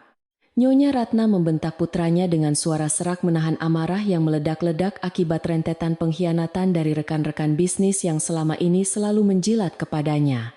Mereka semua adalah kumpulan lintah darat, tidak tahu diuntung yang berani membalikan punggung ketika kita sedang berada di titik terendah akibat penarikan dana sepihak ini. Nyonya Ratna masih menolak menyadari bahwa kehancuran ini adalah buah dari kesombongannya sendiri selama bertahun-tahun memanipulasi pasar demi keuntungan pribadi semata. Wanita tua itu meraih gagang telepon di atas mejanya, lalu dengan tangan gemetar mulai menekan nomor kontak beberapa investor asing yang masih ia anggap setia. Halo Tuan Richard, ini Ratna dan saya sangat membutuhkan bantuan likuiditas dana segar hari ini juga untuk mengamankan operasional pabrik utama kami di kawasan industri. Namun sayangnya sebelum Nyonya Ratna sempat menyelesaikan kalimat permohonannya sambungan telepon tersebut, langsung diputus sepihak oleh sang investor tanpa memberikan ucapan perpisahan atau penolakan halus. Fenomena ini terus berulang setiap kali ia mencoba menghubungi kolega bisnis lainnya membuktikan bahwa reputasi perusahaan Citra telah benar-benar hancur lebur tanpa sisa. Bagaimana mungkin kekuatan pengaruh A Capital bisa sekuat ini hingga mampu membuat seluruh relasi bisnis kita ketakutan setengah mati untuk sekadar mengangkat telepon dariku? Nyonya Ratna bergumam dengan nada frustrasi, sambil memijat pelipisnya yang berdenyut sangat keras. Merasakan sakit kepala luar biasa akibat tekanan mental yang bertubi-tubi datang. A Capital bukan sekadar perusahaan investasi biasa, melainkan raksasa monster yang memegang kendali atas urat nadi perekonomian negara ini melalui jaringan koneksi yang sangat luas. Siapapun yang berani menentang kebijakan atau arah investasi dari perusahaan tersebut, dipastikan akan mengalami nasib tragis di gilas roda bisnis yang sangat kejam. Apakah sekretaris ibu sudah berhasil mendapatkan kepastian jadwal pertemuan langsung dengan pimpinan tertinggi A Capital untuk merundingkan kembali komitmen investasi mereka yang dibatalkan sepihak? Budi bertanya dengan suara penuh harap mencoba mencari sedikit titik terang di tengah kegelapan yang mengancam akan menelan seluruh kekayaan dan status sosial keluarganya. Sekretaris Nyonya Ratna yang berdiri di sudut ruangan langsung melangkah maju dengan kepala tertunduk, tidak berani menatap langsung ke arah sepasang mata tajam majikannya. Tuan Budi, mereka akhirnya memberikan izin untuk bertemu besok pagi, tepat pukul 10 di markas besar A Capital. Jawab sang sekretaris dengan nada sangat hati-hati. Bagus sekali karena ini adalah kesempatan emas terakhir bagi kita untuk meyakinkan presiden direktur misterius itu agar kembali menyuntikkan dana ke dalam perusahaan kita tercinta. Nyonya Ratna menghela napas panjang merasa sedikit lega mendengar berita tersebut. Meskipun ia sadar bahwa posisi tawar-menawarnya saat ini berada di titik paling lemah. Besok kamu harus ikut bersamaku dan pastikan kamu berpakaian dengan sangat rapi, agar kita bisa menunjukkan kesan profesional di hadapan Dewan Direksi A Capital. Kita akan menawarkan pembagian keuntungan yang jauh lebih besar dari sebelumnya. Asalkan mereka bersedia menyelamatkan kapal kita yang sedang tenggelam dengan sangat cepat. Sementara kepanikan luar biasa terus melanda markas besar keluarga Citra, suasana yang bertolak belakang terjadi di ruangan pimpinan eksekutif lantai teratas gedung pencakar langit A Capital. Alina duduk dengan sangat anggun di balik meja kaca mahalnya menikmati aroma secangkir teh kamomil hangat yang khusus diseduh untuk menenangkan pikirannya yang brilian. Di hadapannya terbentang lembaran-lembaran dokumen hukum yang berisi rincian proses akuisisi agresif terhadap seluruh aset strategis milik perusahaan Citra dengan harga yang sangat tidak masuk akal. Ia membaca setiap klausul dengan sangat teliti, memastikan tidak ada satupun celah hukum yang bisa dimanfaatkan oleh musuhnya untuk melawan balik. Nyonya Presiden, nilai saham perusahaan Citra di Bursa Efek siang ini telah anjlok melewati batas bawah, dan pihak otoritas pasar modal mulai melakukan penghentian perdagangan sementara. Asisten pribadi Alina yang berdiri dengan postur sempurna memberikan laporan terkini mengenai keberhasilan strategi finansial mematikan yang telah mereka jalankan tanpa henti sejak semalam. Mereka benar-benar sudah kehabisan napas dan nilai valuasinya sekarang sudah lebih murah daripada harga tanah kosong di pinggiran ibu kota, lapor sang asisten, sambil tersenyum bangga. Alina hanya menganggukkan kepalanya pelan merespons berita tersebut dengan ketenangan mutlak seorang pemenang yang sudah memprediksi akhir dari sebuah permainan catur. Ini adalah hasil akhir yang sangat pantas untuk sebuah perusahaan yang dibangun di atas fondasi kebohongan, kesombongan, dan penipuan manipulatif selama belasan tahun lamanya.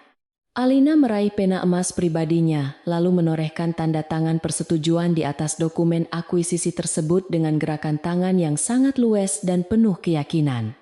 Harga yang kita tawarkan untuk mengambil alih seluruh saham mayoritas mereka ini sebenarnya masih terlalu mahal jika dibandingkan dengan kebusukan moral yang bersemayam di dalamnya.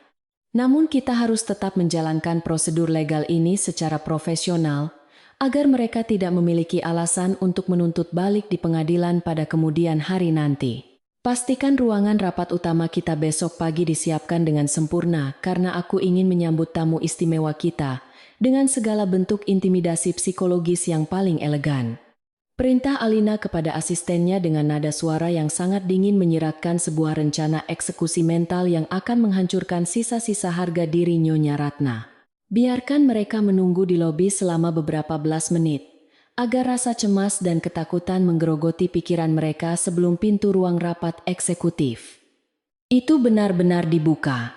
Aku ingin melihat sejauh mana wanita sombong itu sanggup mempertahankan topeng keangkuhannya ketika berhadapan dengan penguasa sejati yang memegang nasib perusahaannya sekarang. Asisten kepercayaannya itu membungkuk hormat lalu segera keluar dari ruangan luas tersebut untuk melaksanakan seluruh instruksi mematikan dari sang presiden direktur tanpa banyak bertanya lagi. Setelah pintu ruangan tertutup rapat, Alina menyandarkan punggungnya ke kursi kulit mewah miliknya sambil memejamkan mata sejenak menikmati simfoni kehancuran yang sedang ia mainkan secara rahasia. Ingatannya kembali melayang pada malam pesta pernikahan yang sangat memalukan itu, di mana ia harus berdiri diam mendengarkan rentetan hinaan kotor dari mulut ibu mertuanya. Rasa sakit akibat penghinaan publik tersebut tidak pernah hilang, melainkan berubah menjadi energi pendorong luar biasa untuk menegakkan keadilan dengan cara paling efisien. Di tempat lain, Budi sedang duduk menyendiri di kafetaria kantor perusahaan Citra menatap kosong ke arah secangkir kopi yang sudah dingin sejak berjam-jam lalu. Pikirannya terus berputar liar, mencoba mencari benang merah antara kepergian mendadak istrinya di malam pertama pernikahan dan kehancuran total yang menimpa bisnis keluarganya secara instan. Apakah mungkin Alina memiliki keterlibatan dalam semua kekacauan berskala masif ini, pikir Budi. Namun logika sempitnya langsung menolak teori gila yang tidak masuk akal tersebut. Bagaimana mungkin seorang gadis sederhana yang selalu tampil sopan dan pendiam bisa memiliki kekuatan untuk memerintahkan monster finansial sekelas A Capital menghancurkan kerajaannya? Semua ini pasti hanyalah sebuah kebetulan kosmik yang sangat buruk, dan ibu pasti akan mampu menyelesaikan masalah ini besok pagi di pertemuan tingkat tinggi itu. Budi berusaha keras meyakinkan dirinya sendiri untuk meredam rasa panik yang terus meremas dadanya, membuat pria pengecut itu semakin bergantung pada sosok ibunya yang dominan. Ia bahkan tidak berusaha mencari keberadaan Alina untuk memastikan apakah istrinya itu aman setelah diusir pergi dengan sangat kasar dari rumah mewah mereka malam itu. Keegoisan dan kelemahan karakter Budi ini menjadi bukti nyata bahwa pernikahan mereka memang sebuah kesalahan fatal yang sengaja dibiarkan terjadi oleh sang penguasa pasar. Nyonya Ratna kembali masuk ke ruang kerjanya setelah memastikan semua departemen operasional tetap bekerja, meskipun tanpa adanya jaminan pembayaran gaji pada akhir bulan ini. Ia membuka sebuah brankas rahasia yang tersembunyi di balik lukisan dinding, mengambil beberapa dokumen aset pribadi berharga yang tersisa sebagai amunisi terakhir untuk bernegosiasi besok. Aku tidak akan pernah membiarkan jerih payah mendiang suamiku jatuh ke tangan pesaing. Begitu saja aku akan bertarung sampai tetes darah penghabisan di meja perundingan. Wanita tua itu bergumam sendiri di dalam ruangan kosong, mengumpulkan sisa-sisa keberanian semu yang dibangun dari puing-puing kesombongan masa lalunya yang gemilang. Berbeda dengan Nyonya Ratna yang sedang mempersiapkan permohonan putus asa, Alina justru menghabiskan sisa hari itu dengan meninjau ulang rencana restrukturisasi manajemen perusahaan Citra kelak. Ia sudah memetakan siapa saja jajaran direktur korup yang akan langsung dipecat dan karyawan mana yang masih layak dipertahankan karena memiliki dedikasi tinggi terhadap pekerjaan. Pendekatan Alina sangat dingin, terstruktur dan objektif, tanpa sedikit pun dipengaruhi oleh ikatan emosional semu yang pernah terjalin singkat melalui pernikahan palsu yang memuakan tersebut. Ia adalah wujud nyata dari keadilan buta yang siap menebas kepala siapa saja yang terbukti bersalah dalam praktik bisnis kotor di masa lalu. Matahari perlahan mulai tenggelam di ufuk barat, mengubah warna langit ibu kota menjadi jingga kemerahan, seolah-olah alam pun turut menyaksikan pertumpahan darah tak kasat mata ini. Jalanan kota mulai dipadati oleh ribuan kendaraan para pekerja yang pulang menuju rumah tangga. Mereka tidak menyadari bahwa salah satu pilar ekonomi sedang runtuh.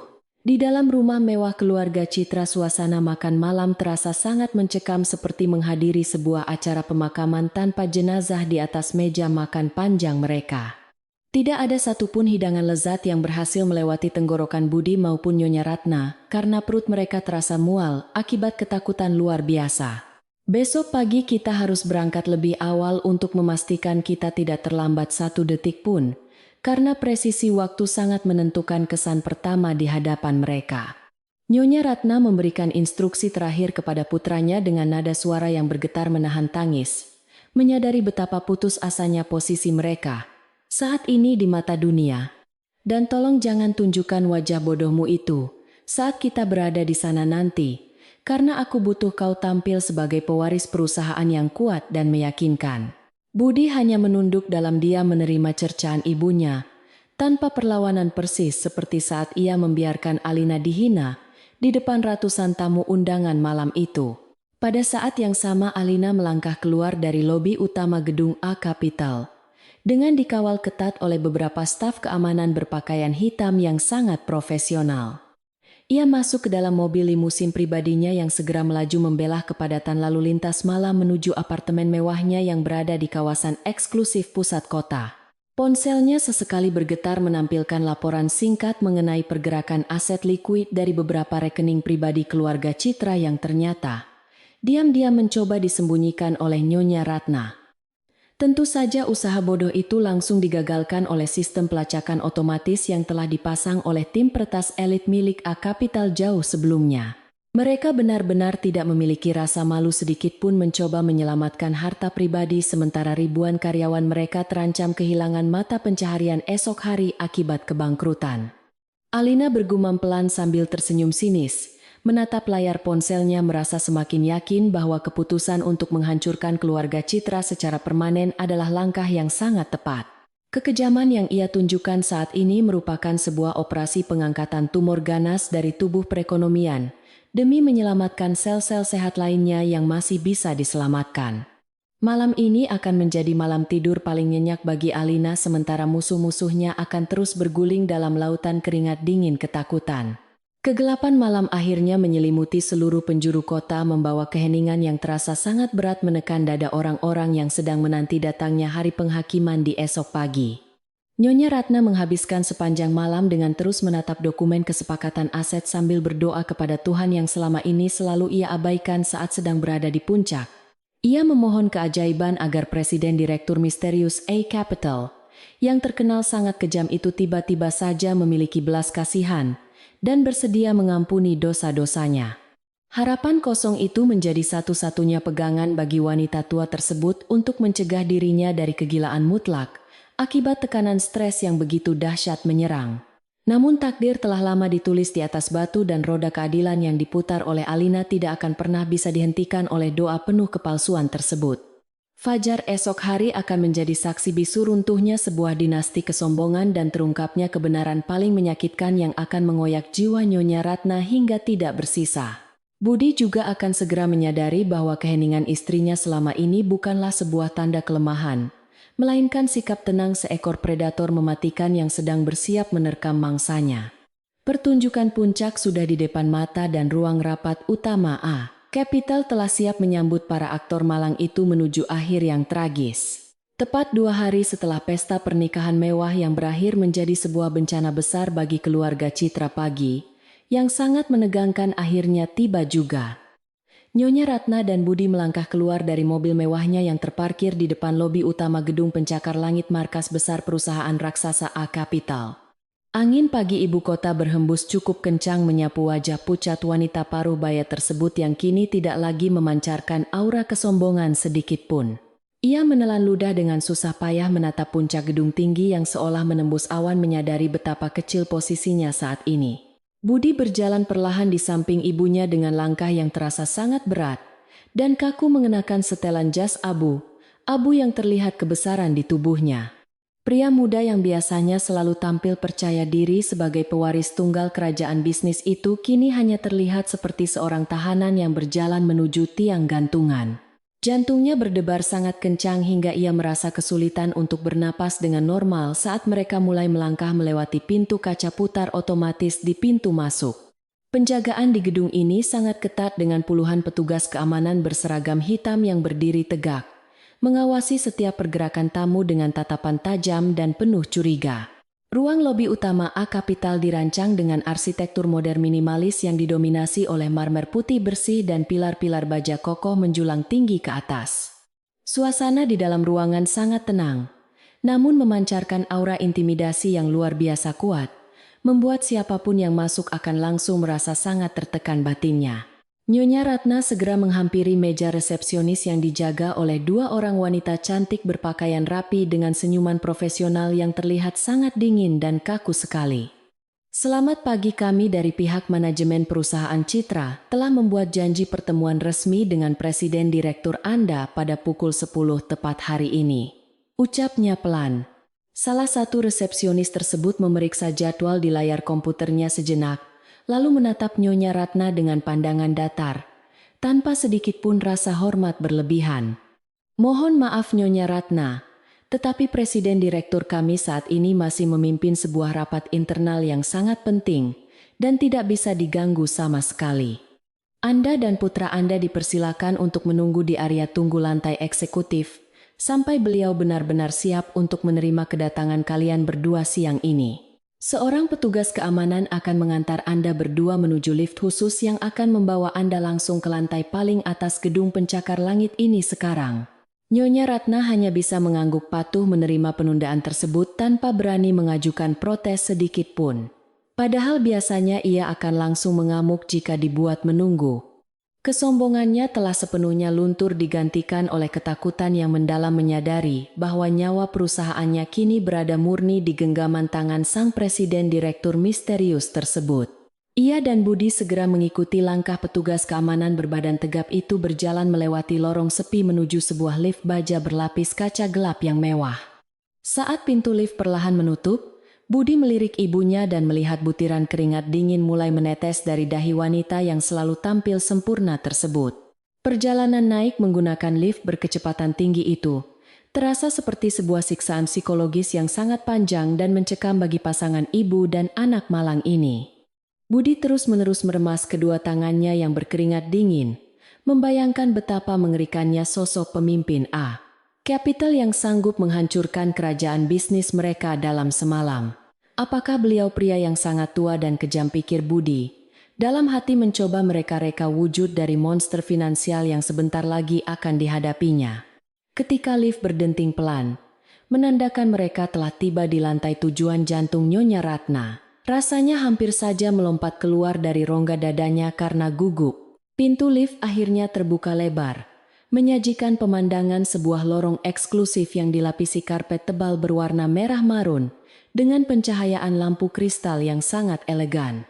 Di ujung lorong tersebut terdapat sebuah pintu kayu jati ganda berukuran raksasa yang diukir dengan logo perusahaan A Capital, yang memancarkan dominasi kekuasaan absolut.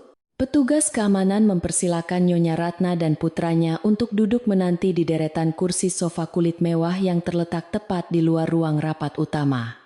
Ruangan ini sangat sunyi sepi, sehingga setiap tarikan napas pendek yang keluar dari mulut Budi terdengar sangat jelas menggema memantul di dinding ruangan tersebut. Ibu, aku merasa sangat mual. Sekarang perutku rasanya seolah-olah sedang diaduk-aduk oleh ketakutan yang tidak bisa aku jelaskan secara logis sama sekali. Budi berbisik pelan sambil memegangi perutnya, wajahnya semakin pucat pasi karena tekanan mental yang menghantamnya bertubi-tubi sejak ia menginjakkan kaki di gedung ini. Nyonya Ratna langsung menatap tajam putranya dengan kilatan amarah yang tertahan, mencoba menyembunyikan rasa panik yang sebenarnya juga sedang menggerogoti jiwanya dari dalam kegelapan. Tahan dirimu dan bersikaplah layaknya seorang pria dewasa karena kita tidak boleh menunjukkan sedikit pun kelemahan di hadapan penguasa gedung pencakar langit ini nanti. Sementara Nyonya Ratna dan Budi terus memeras keringat dingin di ruang tunggu, penderitaan mereka sebenarnya sedang disaksikan secara langsung melalui layar monitor rahasia. Alina duduk dengan santai di kursi kebesarannya di dalam ruang rapat utama, ditemani oleh asisten pribadinya yang setia berdiri bersiaga tepat di belakangnya. Layar tipis yang tersembunyi di dinding kayu menampilkan siaran langsung dari kamera keamanan yang mengarah tepat ke wajah cemas mantan ibu mertua dan suaminya. Mereka terlihat sangat menyedihkan dan patut dikasihani sekarang, bukan Nyonya? Tanya sang asisten sambil tersenyum sinis, melihat pemandangan kejatuhan mental musuh mereka di luar. Kasihan adalah sebuah emosi mewah yang sama sekali tidak layak diberikan kepada orang-orang serakah yang telah menghancurkan hidup banyak pekerja demi kekayaan pribadi. Alina membalas komentar asistennya dengan nada suara yang sangat dingin dan datar, tanpa sedikit pun simpati terpancar dari sorot mata tajamnya yang mematikan tersebut. Biarkan mereka duduk di luar sana selama 30 menit lagi agar ketakutan itu meresap perlahan meracuni setiap sel saraf di dalam tubuh mereka.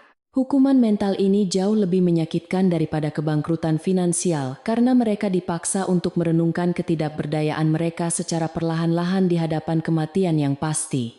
Waktu terus merangkak maju dengan sangat lambat, menyiksa kesabaran Nyonya Ratna yang biasanya tidak pernah bersedia menunggu lebih dari 5 menit untuk sebuah pertemuan. Jarum jam raksasa yang menempel di dinding lorong seakan bergerak menyindir penderitaannya, mengeluarkan bunyi detak keras yang terus-menerus memukul gendang telinganya tanpa henti. Ibu, apakah mereka sengaja mempermainkan kita dan membiarkan kita menunggu selama ini tanpa kejelasan sama sekali, bisik Budi, yang mulai kehilangan sisa kesabaran terakhirnya. Diam saja, dan jangan banyak bicara karena kita saat ini adalah pihak yang mengemis meminta pertolongan. Jadi kita harus menelan semua bentuk penghinaan ini.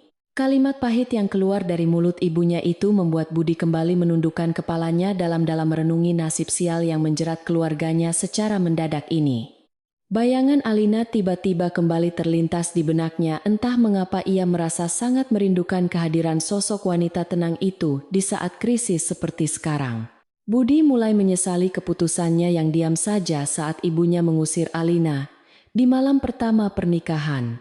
Mereka menyadari betapa pengecutnya ia sebagai seorang suami sah.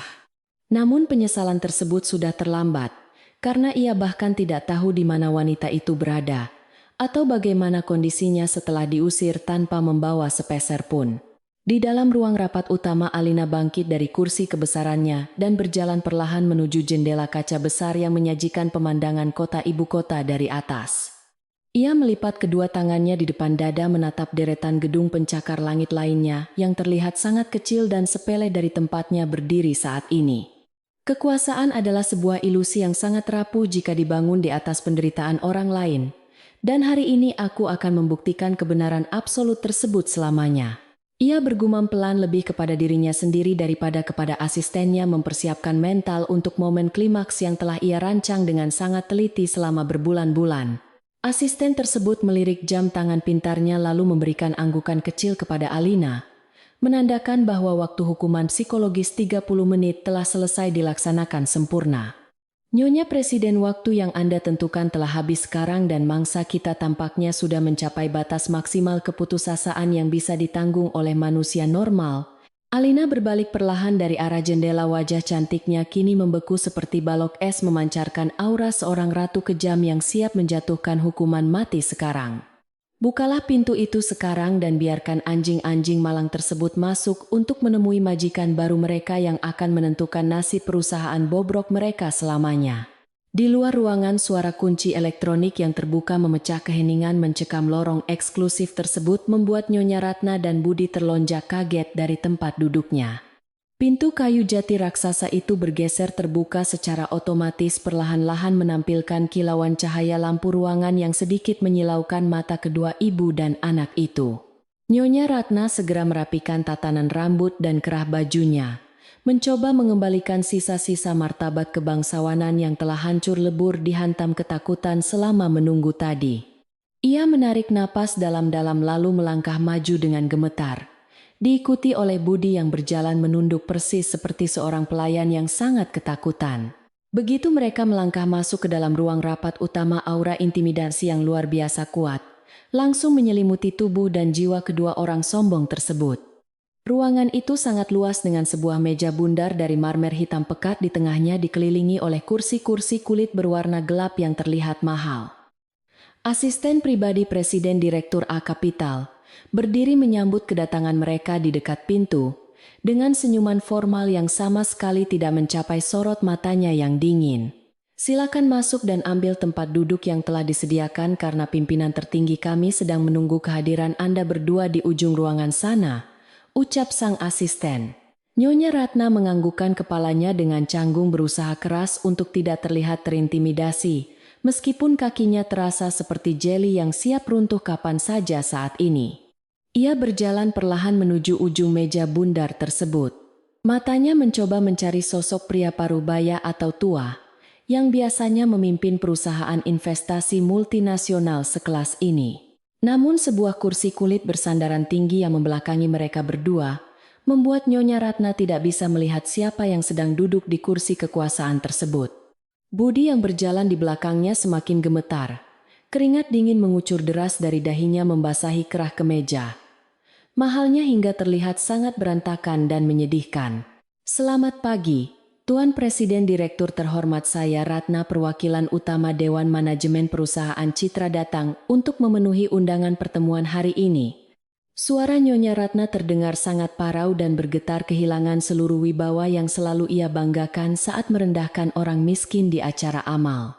Kami datang kemari dengan tujuan memohon kebijakan pihak Anda, agar bersedia meninjau kembali keputusan sepihak mengenai penarikan dana investasi mendadak tersebut.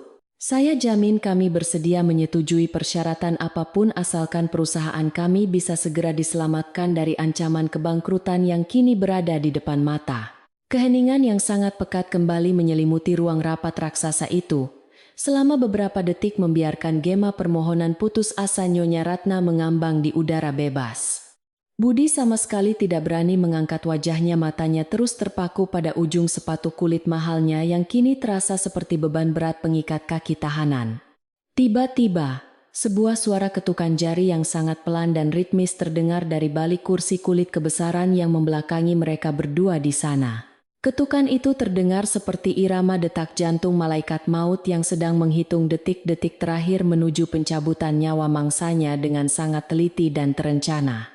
Persyaratan apapun yang saya ajukan, apakah Anda benar-benar yakin dengan janji murahan tersebut, Nyonya Ratna, yang sangat terhormat dan selalu penuh kesombongan mutlak? Sebuah suara wanita yang sangat familiar meluncur halus, namun tajam dari balik kursi tersebut memecah keheningan ruangan dengan daya ledak setara bom atau mematikan. Nyonya Ratna terkesiap kaget, matanya membelalak lebar hingga nyaris keluar dari kelopaknya karena ia merasa sangat mengenali nada suara yang baru saja terdengar itu.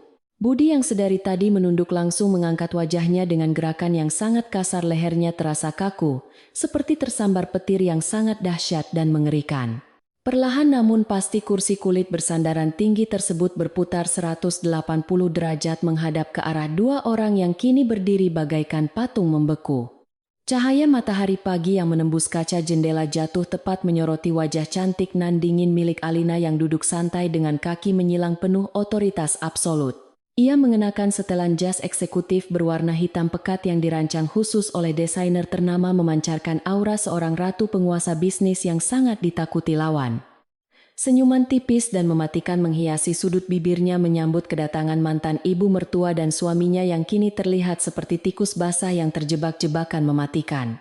Tidak mungkin, ini pasti sebuah ilusi gila atau aku sedang bermimpi buruk, teriak Nyonya Ratna histeris, kakinya seketika lemas dan ia jatuh berlutut tersungkur. Wanita tua itu menunjuk wajah Alina dengan jari telunjuk yang bergetar hebat, tidak mampu memproses kenyataan gila yang sedang tersaji secara brutal di hadapan matanya. Bagaimana mungkin seorang gadis miskin rendahan yang baru saja aku usir, seperti anjing kurap 2 hari lalu, kini bisa duduk di kursi kekuasaan tertinggi tersebut? Otak piciknya menolak keras untuk menerima kebenaran bahwa wanita yang ia anggap parasit ternyata adalah pemilik sah dari monster finansial penakluk kerajaannya yang megah. Alina, kamu, apakah itu benar? Benar kamu di sana? Tanya Budi dengan suara mencicit seperti tikus terjepit. Kedua matanya membelalak dipenuhi ketakutan dan penyesalan mendalam. Pria itu menyadari bahwa selama ini ia telah tidur dengan seekor naga ganas yang menyamar menjadi manusia biasa hanya untuk mengamati seluruh kelemahan fatal keluarganya.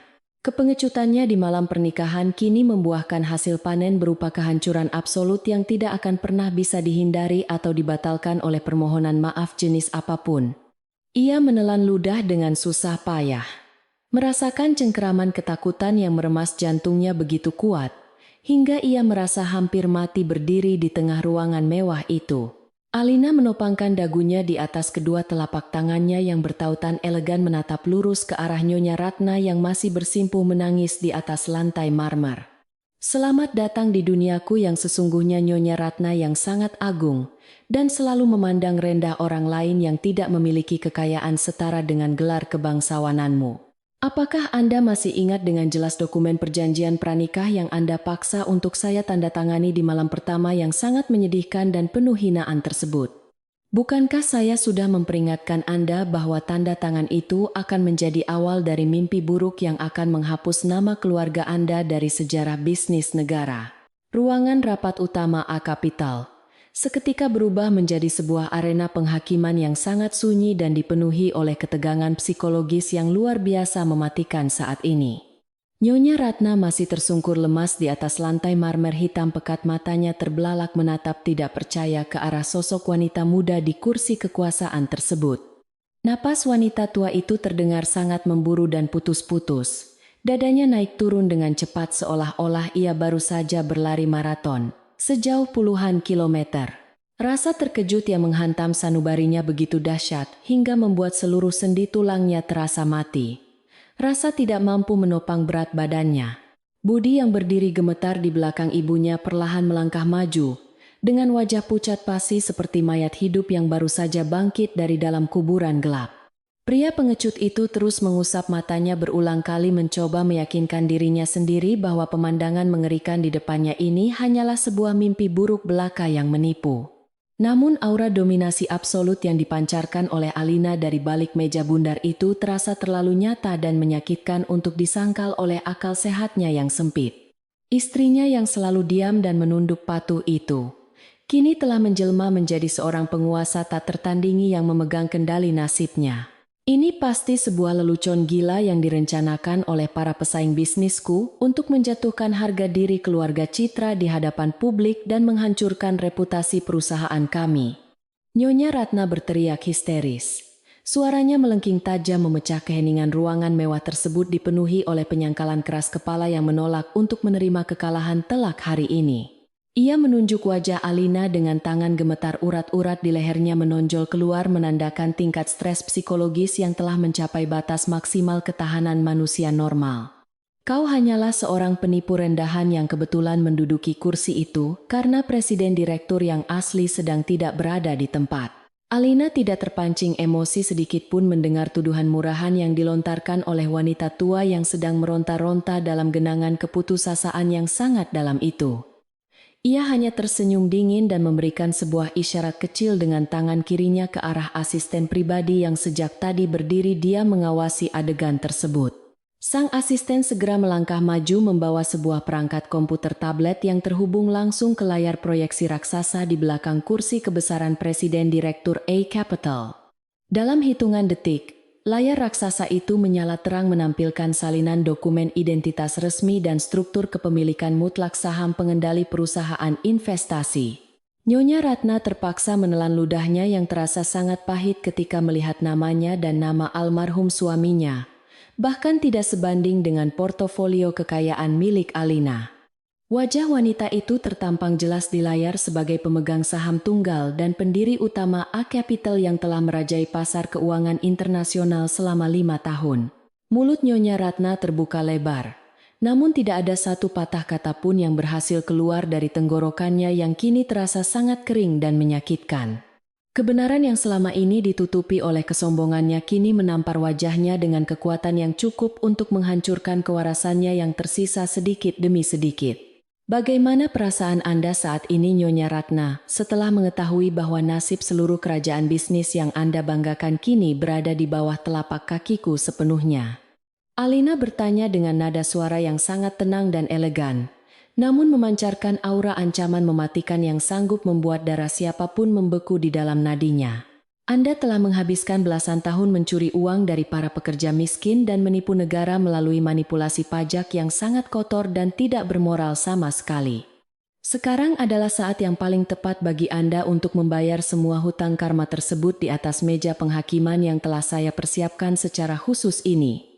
Budi yang sedari tadi terdiam kaku tiba-tiba melangkah maju dengan langkah terseok-seok, berusaha meraih tangan Alina melintasi meja marmer hitam yang sangat dingin.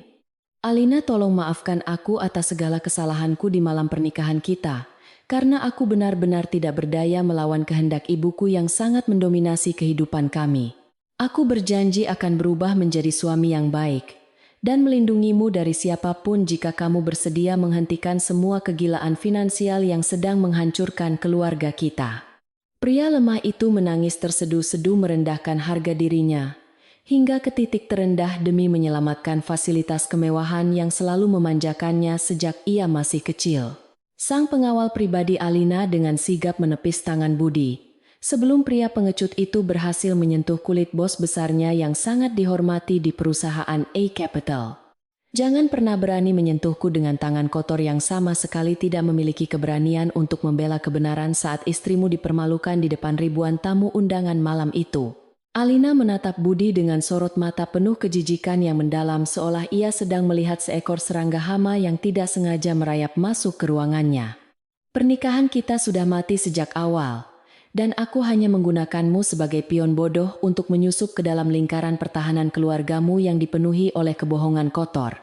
Nyonya Ratna yang masih duduk tersungkur di lantai, akhirnya menemukan suaranya kembali meskipun terdengar sangat parau dan bergetar hebat akibat syok mental yang menyerangnya bertubi-tubi. Kau adalah iblis berwajah malaikat yang sengaja datang untuk menghancurkan hidup kami tanpa alasan yang jelas dan aku akan melaporkan penipuan ini kepada pihak kepolisian.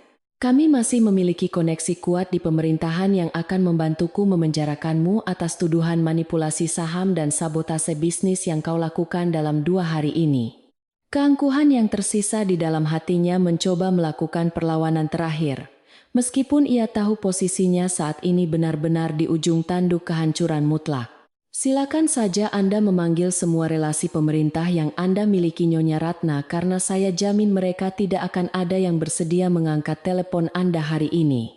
Alina membalas ancaman tersebut dengan sebuah tawa kecil yang terdengar sangat merdu, namun sangat menakutkan bagi siapapun yang mendengarnya bergema di ruang rapat tersebut. Asistenku, tolong tampilkan bukti-bukti investigasi internal kita ke layar utama sekarang, juga agar mereka mengerti dengan jelas betapa busuknya kerajaan bisnis yang mereka banggakan selama ini.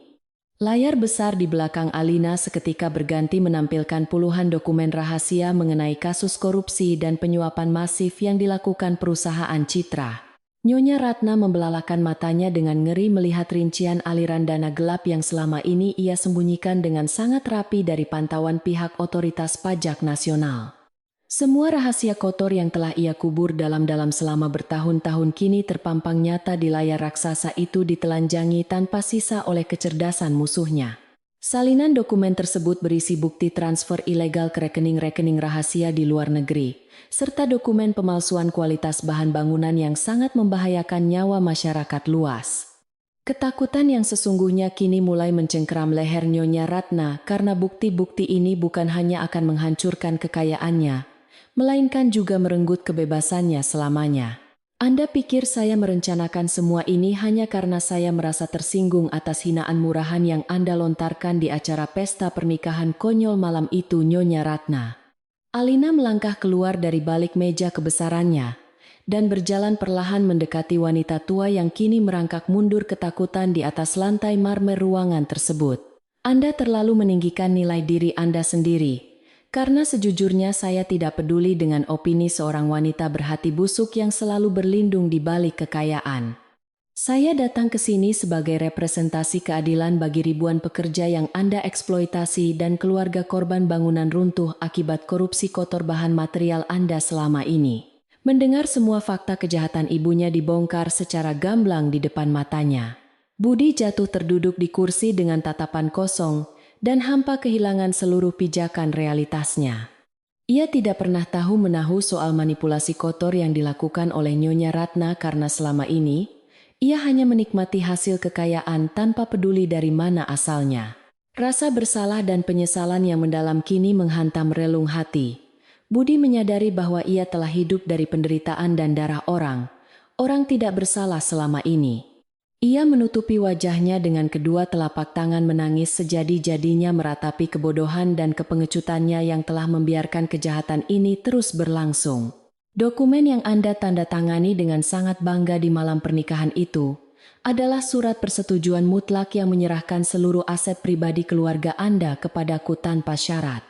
Alina terus memojokkan Nyonya Ratna dengan fakta hukum yang tidak bisa dibantah lagi menghancurkan sisa-sisa harapan terakhir wanita tua itu untuk menyelamatkan diri dari kemiskinan. Saya sudah merancang dokumen tersebut sedemikian rupa sehingga ketika Anda mengira sedang melindungi kekayaan Anda sebenarnya, Anda sedang memindahkan seluruh hak kepemilikannya ke dalam rekening perusahaanku. Keangkuhan dan keserakahan Anda sendirilah yang telah membutakan mata Anda dari jebakan sederhana yang telah saya persiapkan dengan sangat matang malam itu. Tolong jangan lakukan ini padaku, karena aku sudah tua, dan aku tidak akan bisa bertahan hidup di luar sana tanpa kekayaanku yang sudah kukumpulkan sejak lama. Nyonya Ratna mengiba dengan suara memelas air mata buaya mengalir deras membasahi pipinya yang mulai keriput, memohon belas kasihan dari wanita yang dulu ia hina. Ia rela bersujud mencium sepatu Alina jika itu bisa mengembalikan status sosial dan kekayaan materi yang merupakan satu-satunya sumber kebahagiaannya selama ini. Namun hati Alina sudah membeku menjadi es abadi, yang tidak akan pernah bisa dicairkan oleh tangisan palsu dari penjahat manipulatif sepertinya. Apakah Anda pernah merasakan sedikitpun belas kasihan ketika memecat ribuan pekerja pabrik tanpa memberikan pesangon yang layak, demi menutupi kerugian judi saham Anda sendiri?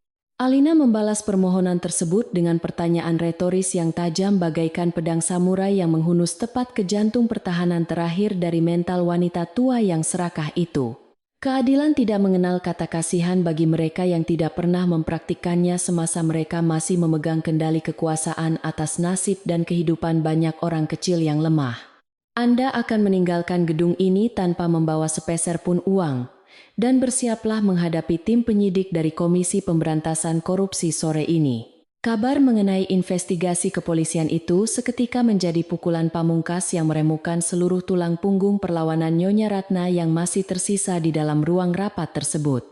Ia terguling ke lantai dengan mata mendelik, napasnya tersengal-sengal, seolah pasokan oksigen di ruangan besar itu tiba-tiba disedot habis, tanpa sisa sedikit pun. Budi yang melihat ibunya kolaps langsung melompat dari kursinya dan berlari menghampiri wanita tua itu, mencoba memberikan pertolongan pertama dengan tangan gemetar penuh kepanikan hebat. "Ibu, tolong bertahanlah, jangan tinggalkan aku sendirian menghadapi semua kekacauan gila ini," teriak pria lemah itu, sambil mengguncang tubuh ibunya dengan sangat putus asa. Pemandangan dramatis dan menyedihkan di depan matanya sama sekali tidak menggerakkan hati Alina untuk membatalkan seluruh rencana eksekusi yang telah disusunnya dengan sangat sempurna. "Asisten, panggilkan tim medis untuk memastikan wanita tua ini tidak mati di dalam ruanganku, karena proses hukumnya harus tetap berjalan sesuai dengan prosedur peradilan yang berlaku." Alina memberikan instruksi dengan nada suara datar tanpa emosi, seolah ia sedang meminta pelayan membuang sampah yang berserakan di lantai kamarnya sehabis pesta semalam. Ia berdiri menjulang di atas kedua ibu dan anak itu, seperti seorang dewi keadilan yang tidak bisa disuap atau dipengaruhi oleh drama tangisan memilukan. Beberapa petugas medis dan satuan keamanan gedung segera berdatangan memasuki ruang rapat utama merespons panggilan darurat yang ditekan oleh asisten pribadi Presiden Direktur A Kapital. Mereka dengan sigap membaringkan Nyonya Ratna ke atas tandu darurat dan membawanya keluar dari ruangan itu, meninggalkan Budi yang masih menangis berlutut di atas lantai. Pria itu tampak sangat kehilangan arah hidupnya, tidak tahu harus berbuat apa atau kemana ia harus pergi mencari tempat berlindung dari badai besar ini. Ia mendongakkan kepalanya menatap wajah mantan istrinya dengan pandangan kosong, mencari sedikit sisa cinta yang mungkin masih tertinggal, namun ia hanya menemukan kehampaan absolut. "Surat gugatan cerai resmi telah saya siapkan dan akan dikirimkan ke alamat rumahmu sore ini. Meskipun kenyataannya rumah mewah itu juga akan segera disita bank." Alina memberikan pernyataan penutup yang menjadi palu godam penghancur ikatan palsu. Mereka berdua menandai berakhirnya sandiwara, memuakan yang telah menyita banyak waktu dan tenaga. "Tanda tangani surat itu tanpa banyak drama lagi, karena kamu tidak memiliki hak apapun untuk menuntut pembagian harta Gonogini sesuai perjanjian ibumu. Sekarang keluarlah dari ruanganku dan belajarlah bagaimana rasanya menjadi orang miskin yang selama ini selalu keluargamu hina dan injak-injak harga dirinya tanpa ampun." Budi bangkit berdiri dengan susah payah. Lututnya gemetar hebat menahan beban keputusasaan yang kini menimpa pundaknya dengan sangat telak dan menghancurkan masa depannya secara permanen. Ia berjalan melangkah gontai menuju pintu keluar ruang rapat tersebut dengan kepala tertunduk, dalam-dalam diiringi oleh tatapan dingin penuh penghinaan dari seluruh staf yang hadir. Tidak ada lagi sisa-sisa pewaris tunggal kerajaan bisnis Citra yang dulu selalu berjalan dengan dada membusung bangga memamerkan jam tangan mewah seharga miliaran rupiah. Hari ini ia hanyalah seorang pecundang sejati yang kehilangan segalanya akibat kelemahan karakternya sendiri yang tidak mampu berdiri tegak membela kebenaran saat dibutuhkan. Pintu kayu jati raksasa itu akhirnya tertutup rapat menyembunyikan sosok Budi yang menghilang ditelan oleh lorong eksklusif gedung pencakar langit tersebut untuk selamanya dari pandangan mata. Suasana di dalam ruang rapat utama perlahan kembali tenang setelah badai emosional yang sangat dahsyat menyapu bersih segala arogansi musuh utamanya hari ini. Alina menarik napas panjang dan menghembuskannya, perlahan merasakan sebuah beban berat yang selama ini mengganjal di dadanya akhirnya terangkat dan menguap ke udara bebas. Misi penyamarannya yang sangat berisiko ini telah membuahkan hasil kemenangan mutlak yang akan dikenang sebagai legenda di dunia pasar modal ibu kota. "Nyonya Presiden, tim akuisisi legal kita telah siap untuk mengambil alih seluruh kendali operasional perusahaan Citra. Mulai siang ini juga sesuai dengan perintah tertulis Anda." Asisten pribadi tersebut memecah lamunan singkat. Alina membawanya kembali pada realitas pekerjaan eksekutif yang masih menumpuk dan membutuhkan persetujuannya untuk mengeksekusi langkah pembersihan besar-besaran. Alina mengangguk pelan memberikan persetujuan final untuk mengakhiri sejarah perusahaan kotor tersebut dan mengubahnya menjadi sebuah entitas baru yang lebih transparan dan bersih dari manipulasi. Ia tersenyum tipis menyadari bahwa keadilan sejati pada akhirnya selalu menemukan jalannya sendiri untuk menghancurkan para penindas yang angkuh dan zalim di muka bumi ini. Suasana pagi di kantor pusat operasional perusahaan Citra terasa sangat berbeda dibandingkan dengan hari-hari sebelumnya yang selalu dipenuhi ketegangan tinggi. Puluhan petugas berseragam dari Lembaga Anti Korupsi Nasional tampak hilir mudik membawa tumpukan kotak berisi dokumen rahasia hasil penggeledahan paksa hari ini. Gedung pencakar langit yang dulunya menjadi simbol kesombongan keluarga konglomerat itu kini telah disita sepenuhnya oleh pihak berwenang sebagai barang bukti kejahatan. Para karyawan yang tersisa hanya bisa berdiri termangu menyaksikan keruntuhan instan kerajaan bisnis tempat mereka menggantungkan hidup selama belasan tahun lamanya secara tragis. Nyonya Ratna yang sebelumnya dievakuasi menggunakan ambulans darurat kini telah resmi ditahan di sel isolasi rumah tahanan negara dengan pengamanan sangat ketat. Wajahnya yang dulu selalu dirias tebal dengan kosmetik mahal impor kini terlihat sangat pucat pasi dipenuhi keriput penuaan yang tidak bisa disembunyikan. Ia kehilangan seluruh harta kekayaan perhiasan mewah dan martabat kebangsawanan yang selama ini selalu ia gunakan untuk menindas orang-orang lemah sekitarnya. Penyakit jantungnya tiba-tiba kambuh parah saat penyidik mulai membacakan daftar panjang tuntutan pidana terkait pencucian uang dan penggelapan pajak berskala masif. Di sisi lain kota Budi duduk termenung sendirian di sebuah kamar indekos sempit yang pengap jauh dari kemewahan istana keluarganya terdahulu. Pria itu menatap kosong ke arah surat gugatan cerai yang baru saja diantarkan oleh kurir pengadilan siang ini dengan perasaan sangat hancur. Tidak ada lagi pelayan yang membawakan makanan lezat atau sopir pribadi yang mengantarnya bepergian ke klub malam eksklusif bersama teman-teman palsunya. Kesunyian kamar kecil ini menjadi saksi bisu penyesalan mendalam yang terus-menerus menyiksa batinnya, meratapi kebodohannya melepaskan wanita paling hebat di dunia. Bayangan wajah tenang Alina saat diusir dari rumah di malam pernikahan itu kini terus berputar bagaikan kaset rusak di dalam kepalanya. Budi baru menyadari bahwa sikap diam istrinya saat itu bukanlah bentuk ketakutan melainkan perhitungan matang dari seorang ahli strategi yang mematikan. Ia merutuki kepengecutannya sendiri yang lebih memilih tunduk pada keangkuhan ibunya daripada berdiri membela kebenaran demi melindungi martabat wanita yang dinikahinya. Air mata penyesalan menetes perlahan membasahi pipinya menyadari bahwa ia telah membuang permata paling berharga demi mempertahankan tumpukan sampah kesombongan keluarga. Sementara itu di lantai tertinggi markas besar A Kapital kehidupan terus berjalan dengan ritme yang sangat dinamis dan penuh semangat baru. Alina duduk dengan santai di kursi kebesarannya menatap laporan keuangan terbaru yang menunjukkan pergerakan positif setelah proses akuisisi perusahaan Citra selesai. Perusahaan korup itu kini telah dibersihkan dari seluruh parasit manajemen lama dan mulai beroperasi kembali dengan sistem yang jauh lebih transparan. Ribuan karyawan yang sempat terancam pemutusan hubungan kerja kini bisa bernapas lega karena hak-hak mereka telah dijamin sepenuhnya oleh manajemen baru. Pintu ruangan eksekutif itu terbuka pelan dan asisten pribadi. Alina melangkah masuk membawa sebuah map tebal, berisi berkas legalitas restrukturisasi perusahaan. Nyonya Presiden, semua dokumen pemecatan jajaran direksi lama telah disahkan oleh pengadilan niaga pagi ini dan tidak ada gugatan balik masuk.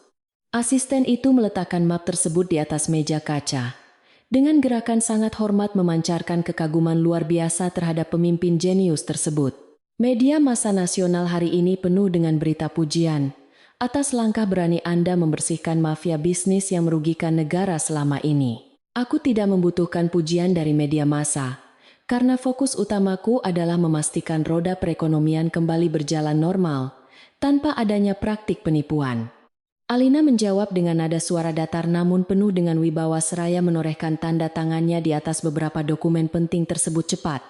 Kehancuran keluarga Citra bukanlah sebuah pencapaian yang harus dirayakan melainkan sebuah peringatan keras bagi siapapun yang berani mempermainkan keadilan sosial. Kita harus memastikan standar operasional baru ini diterapkan secara ketat agar kasus serupa tidak pernah terulang lagi di masa depan nanti. Wanita jenius itu lalu menyandarkan punggungnya ke kursi, membiarkan pikirannya mengembara sejenak ke masa lalu yang penuh dengan perjuangan dan air mata. Ia mengingat betul bagaimana diremehkan sebagai seorang wanita muda di industri keuangan yang didominasi oleh pria-pria berjas arogan dan serakah.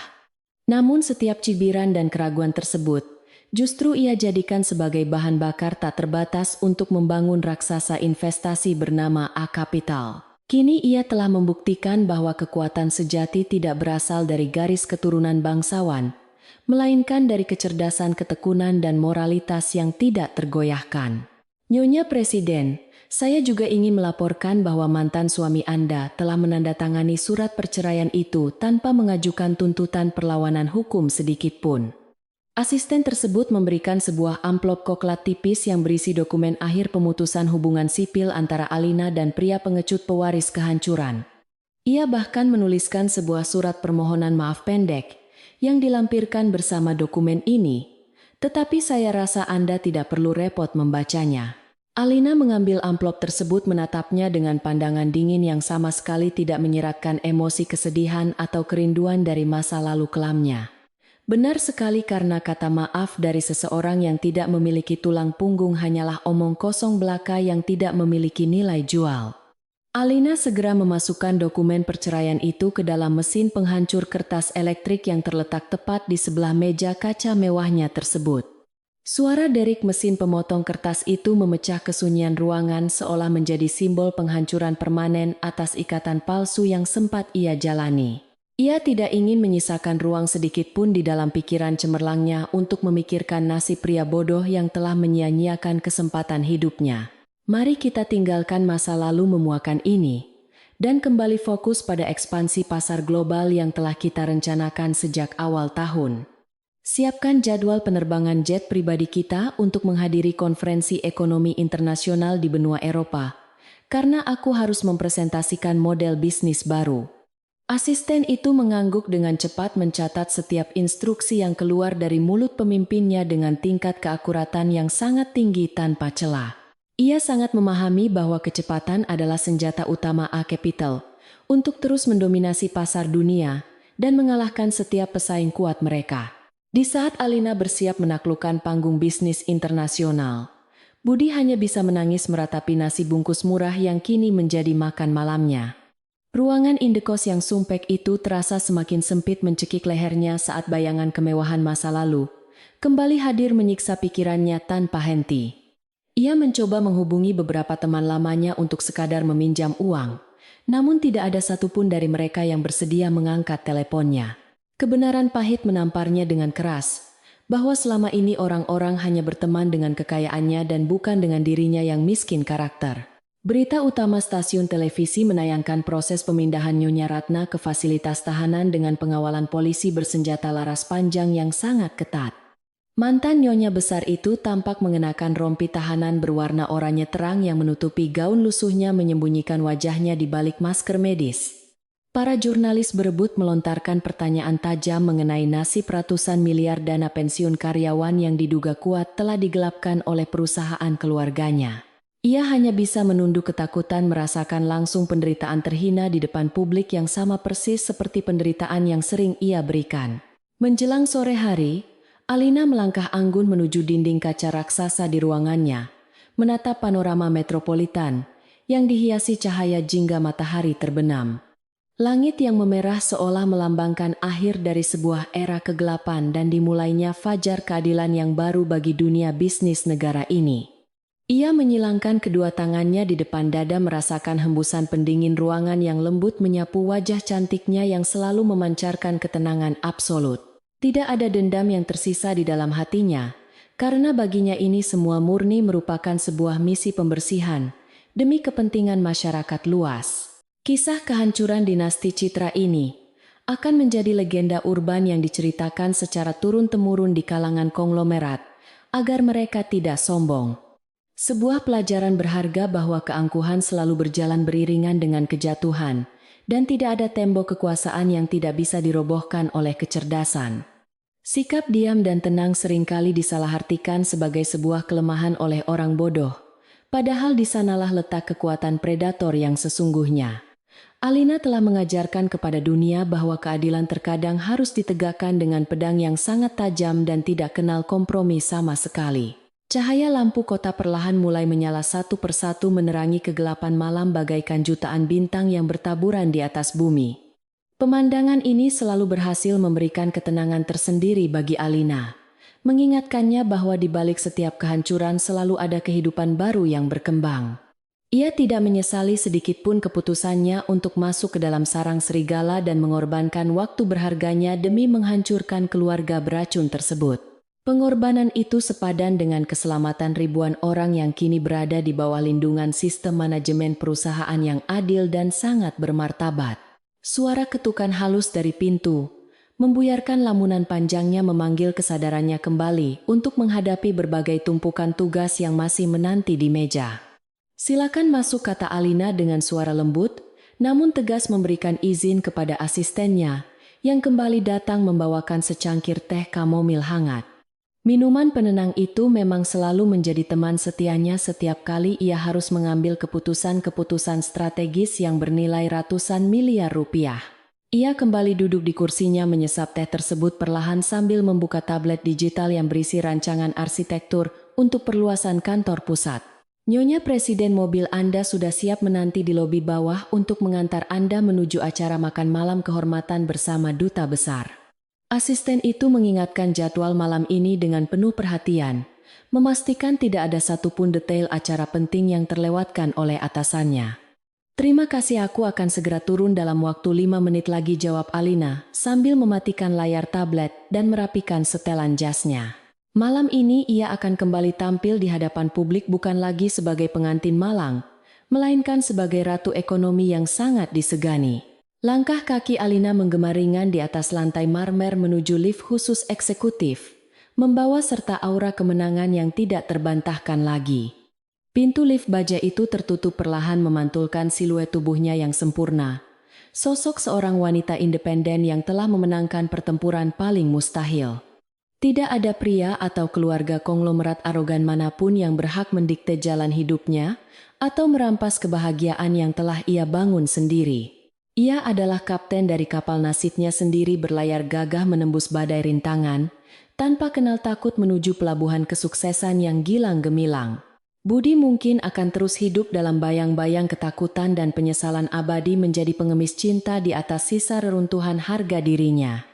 Kegagalan pria itu untuk bersikap adil telah membawanya masuk ke dalam jurang kemiskinan yang dulunya selalu ia jadikan bahan hinaan tajam. Ini adalah keadilan puitis yang sangat ironis di mana mereka yang selalu merasa berada di puncak rantai makanan kini menjadi mangsa. Alina sama sekali tidak merasa bersalah atas nasib tragis mereka, karena setiap manusia pada akhirnya harus menanggung konsekuensi dari perbuatan buruknya. Sedangkan Nyonya Ratna harus menghabiskan masa tuanya yang sakit-sakitan di balik jeruji besi tanpa ada satupun keluarga yang mengunjunginya. Kolega bisnisnya yang dulu sering memberikan pujian palsu kini menghilang tanpa jejak, takut terseret masuk ke dalam pusaran kasus korupsi tersebut. Kehancurannya membuktikan bahwa uang hasil tipu daya tidak akan pernah bisa membeli loyalitas sejati atau kedamaian hati yang murni dari Tuhan. Pada akhirnya, wanita tua yang sombong itu hanya ditinggalkan sendirian menghadapi kematian dalam kesepian yang sangat mengerikan dan tidak berujung panjang. Limusin hitam legam perlahan meluncur meninggalkan lobi utama gedung markas A Capital, menyusuri jalanan protokol yang dipenuhi cahaya lampu ibu kota. Alina duduk bersandar memejamkan mata sejenak menikmati alunan musik klasik yang terdengar sangat lembut dari sistem audio premium mobil mewahnya ini. Ia membayangkan masa depan cerah yang menanti di depan mata penuh dengan berbagai tantangan bisnis baru yang siap untuk segera ditaklukkan. Cerita usang tentang pernikahan palsu dan penghinaan di pesta malam itu kini telah terkubur dalam bersama runtuhnya seluruh fondasi keangkuhan musuhnya. Di kawasan industri pinggiran kota, para pekerja pabrik yang dulunya selalu diperlakukan layaknya mesin tanpa hati, kini merayakan kebebasan baru mereka. Surat edaran dari manajemen A Capital menjanjikan kenaikan gaji dan perbaikan fasilitas kesehatan yang selama ini selalu diabaikan oleh Nyonya Ratna. Senyuman tulus terukir di wajah-wajah lelah para buruh itu menyadari bahwa badai eksploitasi yang mencekik nyawa mereka akhirnya telah berlalu.